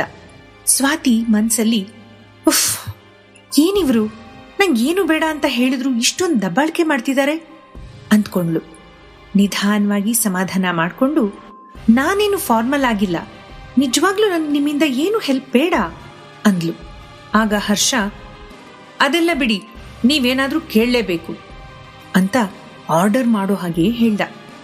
ಆಗ ರಾಕೇಶ್, ಸ್ವಾತಿ, ನಾವು ಅಲ್ಲಿ CCTV ಚೆಕ್ ಮಾಡಿದ್ವಿ. ಅಪ್ಪು ಅವನಾಗೆ ಆ ಸ್ಟೋರ್ ರೂಮ್ಗೆ ಹೋಗಿರೋದು. ಮತ್ತೆ ಮ್ಯಾನೇಜರ್ ಅವನು ಒಳಗಿರೋದು ಗೊತ್ತಿಲ್ಲದೆ ಮಿಸ್ಟೇಕ್ ಆಗಿ ಡೋರ್ ಲಾಕ್ ಮಾಡಿದಾನೆ. ಆದ್ರೆ ನೀವು ನಮ್ಮ ಅಪ್ಪುನ ಕಾಪಾಡಿದೀರಾ. ಪ್ಲೀಸ್, ನಿಮ್ಗೇನ್ ಬೇಕೋ ಕೇಳಿ ಅಂದ. ಸ್ವಾತಿಗೆ ಕೋಪ ಬರ್ತಿತ್ತು. ಛೇ, ಇದೆಂತ ಸ್ಥಿತಿ ಬಂತು ನನ್ಗೆ? ಈ ದುಡ್ಡಿರೋರ್ಗೆ ಪ್ರಪಂಚದಲ್ಲಿ ಎಲ್ಲಾನು ಕೊಂಡ್ಕೊಳಕ್ಕಾಗಲ್ಲ ಅಂತ ಹೇಗೆ ಅರ್ಥ ಮಾಡಿಸ್ಲಿ ಅಂದ್ಕೊಂಡ್ಲು. ಸ್ವಾತಿ ಹರ್ಷನ್ ಕಡೆ ನೋಡಿ, ಸರಿ, ನಿಮ್ಗೆ ಎಷ್ಟು ದುಡ್ಡು ಕೊಡ್ಬೇಕು ಅನ್ಸತ್ತೋ ಅದನ್ನ ಕೊಡಿ ಅಂದ್ಲು. ದುಡ್ಡು ಅನ್ನೋ ಶಬ್ದ ಕೇಳ್ತಿದ್ದ ಹಾಗೆ ಹರ್ಷನ್ಗೆ ಸಿಟ್ಟು ಬಂತು. ಅದನ್ನ ತೋರ್ಸ್ಕೊಳ್ಳೋಕೆ ನೀರನ್ನ ಕುಡಿದು ಗ್ಲಾಸನ್ನ ಟೇಬಲ್ ಮೇಲೆ ಜೋರಾಗಿ ಕುಕ್ಕದ. ಸ್ವಾತಿಗೆ ಈ ಹರ್ಷನ್ಗೆ ಮತ್ತೆ ಇನ್ನೇನ್ ಬೇಕು ಅಂತ ಗೊತ್ತಾಗ್ಲಿಲ್ಲ. ಆ ಮಗುನ ಕಾಪಾಡಿದ್ದಕ್ಕೆ ಜೈಲಲ್ಲಿ ಕೂಡ ಹಾಕಿ ಶಿಕ್ಷೆ ಕೊಡ್ತಿದ್ದಾರೆ ಅನ್ಸ್ಬಿಡ್ತು. ಆಗ ರಾಕೇಶ್, ಅದೇನು ಅಂದ್ರೆ ಸ್ವಾತಿ, ನಮ್ ಬ್ರೋ ಪ್ರಕಾರ ಸಹಾಯ ಬದಲು ದುಡ್ಡು ಕೊಟ್ರೆ ನಾವ್ ಅವ್ರಿಗೆ ಅವಮಾನ ಮಾಡಿದ ಹಾಗೆ, ಅದವನಿಗಿಷ್ಟ ಇಲ್ಲ ಅಂದ. ಸ್ವಾತಿ, ಯಪ್ಪಾ ಪ್ಲೀಸ್, ಅವಮಾನ ಮಾಡಿದ್ರೂ ಸರಿ, ಮೊದ್ಲು ಇಲ್ಲಿಂದ ಹೋಗಿ ಅಂತ ಮನಸ್ಸಲ್ಲೇ ಗೊಣಕೊಂಡ್ಲು. ಸ್ವಾತಿಗೆ ತುಂಬಾನೇ ಕಿರಿಕಿರಿ ಆಗ್ತಿತ್ತು. ಅದೇ ಕೋಪದಲ್ಲಿ, ಅದಕ್ಕೆ ಏನ್ ಮಾಡ್ಬೇಕು ಇವಾಗ, ನೀವೇ ಹೇಳ್ಬಿಡಿ, ನಾನು ಅದನ್ನೇ ಮಾಡ್ತೀನಿ ಅಂತ ಹೇಳಿದ್ಲು. ಅದಕ್ಕೆ ಹರ್ಷ, ನನ್ನ ಮದ್ವೆ ಆಗು ಅಂತ ಸೀರಿಯಸ್ ಆಗಿ ಹೇಳ್ದ. ಆ ಮಾತನ್ನ ಕೇಳಿ ಸ್ವಾತಿಗೆ ಶಾಕ್ ಆಯ್ತು. ಅವಳಿಗೆ ಹರ್ಷನ್ ಮೇಲೆ ಕೂಗಾಡ್ಬೇಕು ಅನ್ನಿಸ್ತು. ಯಾರಾದ್ರೂ ಈ ತರ ತಮಾಷೆ ಮಾಡ್ತಾರಾ? ಅವಳಿಗೇನು ಮಾತಾಡೋಕ್ ಇಷ್ಟ ಇರಲಿಲ್ಲ. ಆದ್ರೂ ಏನು ಕೇಳಿಸ್ದೇ ಇರೋ ಹಾಗೆ, ಏನು ಏನ್ ಹೇಳಿದ್ದು ನೀವು ಅಂದ್ಲು. ರಾಕೇಶ್ಗೆ ಕೂಡ ಶಾಕ್ ಆಗಿತ್ತು. Bro, are you crazy? ನೀವು ಏನ್ ಮಾತಾಡಿದ್ರಿ ಅಂತ ಗೊತ್ತಾ ಅಂತ ಹೇಳ್ದ. ಸ್ವಾತಿ ತಾಳ್ಮೆಯಿಂದ, ಹರ್ಷ ಅವ್ರೆ, ನಾನು ನಿಮ್ಮ ಮಗುನ ಕಾಪಾಡಿದ್ದಕ್ಕೆ ನೀವು ನನ್ನ ಮದ್ವೆ ಆಗ್ಬೇಕು ಅಂತ ಡಿಸೈಡ್ ಮಾಡಿದ್ದೀರಾ ಅಂತ ಕೇಳಿದ್ಲು. ಅದಕ್ಕೆ ಹರ್ಷ, ಎಸ್, ನೀವು ಹಾಗೆ ಅಂದ್ಕೊಳ್ಳಿ ಅಂದ. ನಾನು ಒಂದು ಮಗುನ ಕಾಪಾಡ್ದೆ, ಇವಾಗ ಆ ಮಗು ತಂದೆ ನನ್ನ ಮದ್ವೆ ಆಗ್ಬೇಕು ಅಂತ ಇದ್ದಾರೆ, ಇದೆಂತ ಜೋಕ್ ಅಂತ ಸ್ವಾತಿ ಹರ್ಷನ್ ಮುಖ ನೋಡಿದ್ಲು. ಆಲ್ರೆಡಿ ಹರ್ಷ ಅವಳ ಉತ್ತರಕ್ಕೆ ಕಾಯ್ತಾ ಅವಳನ್ನೇ ನೋಡ್ತಾ ಇದ್ದ. ಸ್ವಾತಿ ಅವಳ ಮುಖನ ಬೇರೆ ಕಡೆ ತಿರುಗಿಸ್ಕೊಂಡು, ಮೇ ಬಿ ಟ್ಯಾಬ್ಲೆಟ್ಸ್ ತುಂಬಾ ಪವರ್ಫುಲ್ ಅನ್ಸತ್ತೆ, ನನ್ಗೆ ತುಂಬಾ ತಲೆ ತಿರುಗ್ತಾ ಇದೆ ಅಂತ ಅಂದ್ಲು. ಇದನ್ನೆಲ್ಲ ಕೇಳಿಸ್ಕೊಂಡಿದ್ ರಾಕೇಶ್ ಕೂಡ ಮನ್ಸಲ್ಲೇ, ನಂಗೂ ತಲೆ ತಿರುಗ್ತಾ ಇದೆ, ಆದ್ರೆ ನಾನ್ ಯಾವ ಟ್ಯಾಬ್ಲೆಟ್ಸೂ ತಗೊಂಡಿಲ್ಲ ಅಂದ್ಕೊಂಡ. ಇದೇ ಮಾತನ್ನ ಬೇರೆ ಯಾರೇ ಅಂದಿದ್ರು, ಕಡೆ ಪಕ್ಷ ಒಬ್ಬ ಪೊರ್ಕಿ ಹೇಳಿದ್ರು ಕೂಡ ಇಷ್ಟು ಆಕ್ವರ್ಡ್ ಅನ್ಸ್ತಿರ್ಲಿಲ್ಲ. ಆದ್ರೆ ಈ ಮಾತು ಬಂದಿದ್ದು Vardhaman group of industries CEO Harsh Vardhaman ಬಾಯಿಂದ. ಅದಕ್ಕಾಗಿ ಸ್ವಾತಿಗೆ ಸ್ವಲ್ಪ ಇರುಸ್ಮುರ್ಸ್ ಆಗ್ತಾ ಇತ್ತು. ಹರ್ಷ ಒಬ್ಬ ಫೇಮಸ್ ಬಿಸ್ನೆಸ್ ಮ್ಯಾನ್. ಅವನು ಆಲ್ ಆಫ್ ಎ ಸಡನ್ ಹೀಗೆ ಹೇಳ್ದ ಅಂತ ನಂಬೋಕೆ ಕಷ್ಟ ಆಗ್ತಿತ್ತು. ಬೆಂಗಳೂರಲ್ಲಿ ಸಾಕಷ್ಟು ಜನ ಶ್ರೀಮಂತರಿದ್ರು, ಆದ್ರೆ ಹರ್ಷ ಅವರೆಲ್ಲರಿಗಿಂತ ತುಂಬಾ ಡಿಫ್ರೆಂಟ್. ಅವನಿಗೆ ಬೇರೆನೇ ಗತ್ತಿತ್ತು. ಅಷ್ಟೇ ಅಲ್ಲ, ಅವನ ಸಾಧನೆ ಬಗ್ಗೆ, ಅವನ ಬಗ್ಗೆ ಡೈಲಿ ನ್ಯೂಸ್ ಪೇಪರಲ್ಲಿ ಬರೀತಾನೆ ಇದ್ರು. ಹರ್ಷನ್ ಹಾಗೆ ಇನ್ನೊಬ್ರು ಇರೋಕೆ ಸಾಧ್ಯ ಇಲ್ಲ. ಅವನು ಮದ್ವೆ ಆಗ್ತಾನೆ ಅಂದ್ರೆ ಟಾಪ್ ಸೆಲೆಬ್ರಿಟೀಸ್, ಬಿಸ್ನೆಸ್ ಮ್ಯಾನ್ ಮಕ್ಕಳು ಕ್ಯೂನಲ್ಲಿ ನಿಲ್ತಿದ್ರು. ಅಂಥದ್ರಲ್ಲಿ ಅವನು ಹೀಗ್ ಮಾತಾಡೋಕ್ ಹೇಗ್ ಸಾಧ್ಯ ಅಂತ ಸ್ವಾತಿ ಯೋಚನೆಗೆ ಬಿದ್ಲು. By the way mister Harsha, ನಾನು ನಿಮ್ ಬಗ್ಗೆ ನ್ಯೂಸ್ ಪೇಪರಲ್ಲಿ ಓದಿದ್ದೀನಿ. ಬ್ಯಾಂಗ್ಳೂರ್ ಮಿರರ್ನಲ್ಲಿ ನಿಮ್ಗೆ ಹುಡುಗರ ಮೇಲ್ ಮಾತ್ರ ಆಸಕ್ತಿ ಅಂತ ಬರ್ದಿತ್ತು, ಅದು ನಿಜಾನಾ? ಅದಕ್ಕೆ ನೀವು ಕಾಂಪ್ರಮೈಸ್ ಆಗಿ ನನ್ನ ಮದ್ವೆ ಆಗುವಂತ? ಸ್ವಾತಿ ಸ್ವಲ್ಪನೂ ಸಂಕೋಚ ಇಲ್ಲದೆ ಕೇಳಿದ್ಲು. ಇದನ್ನ ಕೇಳಿ ರಾಕೇಶ್ ನಗೋದಕ್ಕೆ ಶುರು ಮಾಡ್ದ. ಹರ್ಷ ಅವನ ಕೈನ ಮುಷ್ಟಿ ಮಾಡಿ ಬಿಗಿ ಹಿಡ್ದ. ನೋಡಿದ್ರೆ ಗೊತ್ತಾಗ್ತಿತ್ತು ಹರ್ಷಂಗೆ ಕೋಪ ಬಂದಿದೆ ಅಂತ. ಸ್ವಲ್ಪ ಹೊತ್ತಾದ್ಮೇಲೆ ರಾಕೇಶ್ ಸ್ವಾತಿ ಕಡೆ ನೋಡಿ, ಮಿಸ್ ಸ್ವಾತಿ, ಇದೆಂತ ಪ್ರಶ್ನೆ? ನಮ್ ಬ್ರೋಗೆ ಆತರ ಹುಡುಗರನ್ನ ಇಷ್ಟಪಡ್ತಾ ಇದ್ರೆ ಅಪ್ಪು ಹೇಗ್ ಹುಟ್ಟೋಕ್ ಸಾಧ್ಯ ಹೇಳಿ ಅಂದ. ಅದಕ್ಕೆ ಸ್ವಾತಿ, ಅವರು ಯಾರೋ ಬಾಡ್ಗೆ ತಾಯಿಯಿಂದ ಅಥವಾ IVF ಮಾಡಿ ಮಗುನ ಪಡ್ಕೊಂಡಿರ್ಬೋದು ಅಂತ ಮೆಲ್ಲಗೆ ಮಾತಾಡಿದ್ಲು. ಅದಕ್ಕೆ ರಾಕೇಶ್, ಸ್ವಾತಿ, ನಮ್ ಬ್ರೋಗೆ ಹುಡುಗ ಅಂದ್ರೆ ಇಷ್ಟ ಇದ್ದಿದ್ರೆ ನಿಮಗೆ ಯಾಕೆ ಪ್ರಪೋಸ್ ಮಾಡ್ತಿದ್ದ ಅಂದ. ಅದಕ್ಕೆ ಕೇಳಿದ್ದು ನಾನು, ಮೇ ಬಿ ಅವರಿಗೆ ಹುಡುಗರನ್ ಕಂಡ್ರೆ ಇಷ್ಟ ಅನ್ನೋದನ್ನ ಮುಚ್ಚಿಡೋಕೆ ಹಾಗೆ ಕೇಳಿದ್ರು ಅನ್ಸತ್ತೆ ಅಂತ ಹೇಳಿ ಸ್ವಾತಿ ಹರ್ಷನ್ ಕಡೆಗೆ ನೋಡಿದ್ಲು. ರಾಕೇಶ್ ನಗ್ತಾ, ಬ್ರೋ, ಇನ್ನು ನಾನು ನಿನ್ನ ವಹಿಸ್ಕೊಂಡ್ ಮಾತಾಡೋಕ್ ಹೋಗಲ್ಲ, ಇನ್ನೆಲ್ಲ ನಿನ್ಗೆ ಬಿಟ್ಟಿದ್ದು ಅಂದ. ಸ್ವಾತಿ ಹರ್ಷನ್ ಕಡೆ ನೋಡ್ತಾ, ಮತ್ತೆ ನಿಮ್ಗೆ famous fashion designer Akul Reddy ಜೊತೆ ಅಫೇರ್ ಇದೆ ಅಂತ ಜನ ಮಾತಾಡ್ತಾರೆ, ಹೌದಾ ಅಂತ ಕೇಳಿದ್ಲು. ತುಂಬಾ ಹೊತ್ತಿಂದ ಹರ್ಷ ಏನೂ ಮಾತಾಡದೆ ಅವರಿಬ್ರು ಮಾತಾಡೋದನ್ನೇ ಕೇಳ್ತಾ ಇದ್ದ. ಅವನೆದ್ದು ರಾಕೇಶ್ ಹತ್ರ ಬಂದು ಅವನ್ ಕೋಟ್ನ ಕೈಗೆ ಕೊಡ್ತಾ, ರಾಕಿ, ನೀನೀಗಿಲ್ಲಿಂದ ಹೊರಡು ಅಂದ. ರಾಕೇಶ್ಗೆ ಶಾಕ್ ಆಯ್ತು. ಗಾಬರಿಯಿಂದ, ಯಾಕೆ ಬ್ರೋ, ಏನ್ ಮಾಡ್ತೀಯಾ ಅಂತ ಕೇಳ್ದ.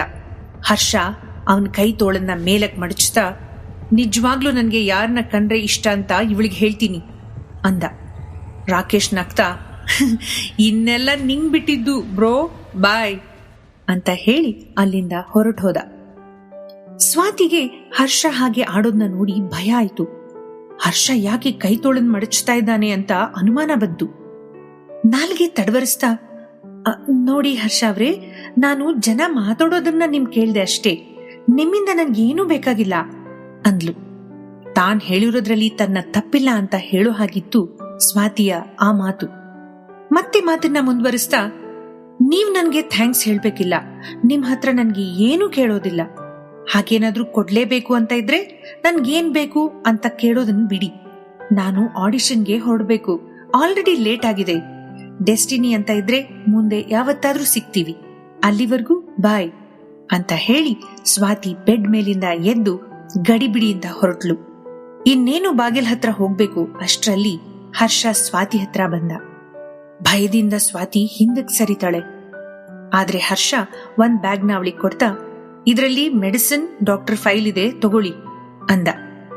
ಓ ಥ್ಯಾಂಕ್ ಯು, ನಾನೀಗ ಹೊರಡ್ತೀನಿ ಅಂತ ಹೇಳಿ ಬಾಗಿಲತ್ರ ಹೋಗುವಾಗ ಹರ್ಷ, ಸ್ವಾತಿ ಹೋಗೋಕೆ ನಾನು ಪರ್ಮಿಷನ್ ಕೊಟ್ಟಿಲ್ಲ ಅಂದ.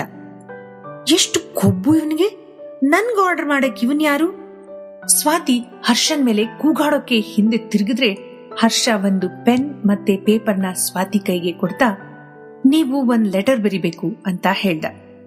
ಏನ್ ಲೆಟರ್ ಅಂತ ಸ್ವಾತಿ ಅನುಮಾನದಿಂದ ಕೇಳಿದ್ಲು.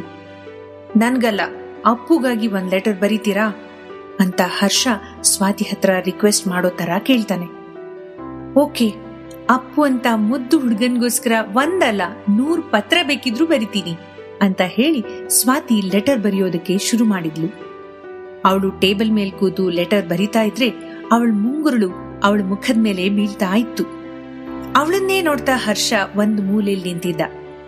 ನಿಜಕ್ಕೂ ಸ್ವಾತಿ ತುಂಬಾ ಸುಂದರವಾಗಿದ್ಲು.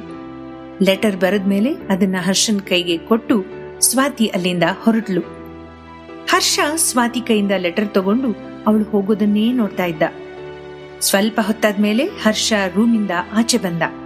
ಆಗ ರಾಕೇಶ್ ತುಂಬಾ ಎಕ್ಸೈಟ್ಮೆಂಟ್ ಇಂದ ಓಡ್ ಬಂದು, ಬ್ರೋ ಬ್ರೋ ಬ್ರೋ, ನೀನು ಒಂದ್ ಹುಡುಗಿಗೆ ಪ್ರಪೋಸ್ ಮಾಡ್ತೀಯ ಅಂತ ನಾನ್ ಯಾವತ್ತೂ ಅಂದ್ಕೊಂಡಿರ್ಲಿಲ್ಲ. ಇದನ್ನ ನಂಬಕ್ಕೆ ಆಗ್ತಾ ಇಲ್ಲ. ಎಷ್ಟೋ ದಿನದಿಂದ ನಾನು ನ್ಯೂಸ್ ಪೇಪರ್ ಅವರು ನಿನ್ ಬಗ್ಗೆ ಹೇಳ್ತಿರೋದು ನಿಜ ಅನ್ಕೊಂಡಿದ್ದೆ. ಆದ್ರೆ ಅನ್ನುವಾಗ ಸಿಟ್ಟಿಂದ ಶಟ್ ಅಪ್ ಅಂತ ಹರ್ಷ ಕೂಗ್ದ. ಅದಾದ್ಮೇಲೆ ರಾಕೇಶ್ ಏನೂ ಮಾತಾಡ್ಲಿಲ್ಲ. ಎಷ್ಟೇ ದೊಡ್ಡವನಾದ್ರೂ ಅವನಿಗೆ ಅಣ್ಣ ಅಂದ್ರೆ ಭಯ ಇತ್ತು. ಆದ್ರೆ ಹರ್ಷ ಯಾಕೆ ಸ್ವಾತಿಗೆ ಮದ್ವೆ ಆಗುವಂತ ಹೇಳ್ತಿದ್ದಾನೆ ಅನ್ನೋ ಹುಳ ಆಗ್ಲೇ ಅವನ ತಲೆಯಲ್ಲಿ ಕೊರಿಯೋದಕ್ಕೆ ಶುರುವಾಗಿತ್ತು. ಮುಂದಿನ ಕಥೆ ತಿಳ್ಕೊಳ್ಳೋಕೆ ಈಗಲೇ ಡೌನ್ಲೋಡ್ ಮಾಡಿ ಪಾಕೆಟ್ FM ಹಾಗೂ ಕೇಳಿ ಸ್ವಾತಿ ನಕ್ಷತ್ರ.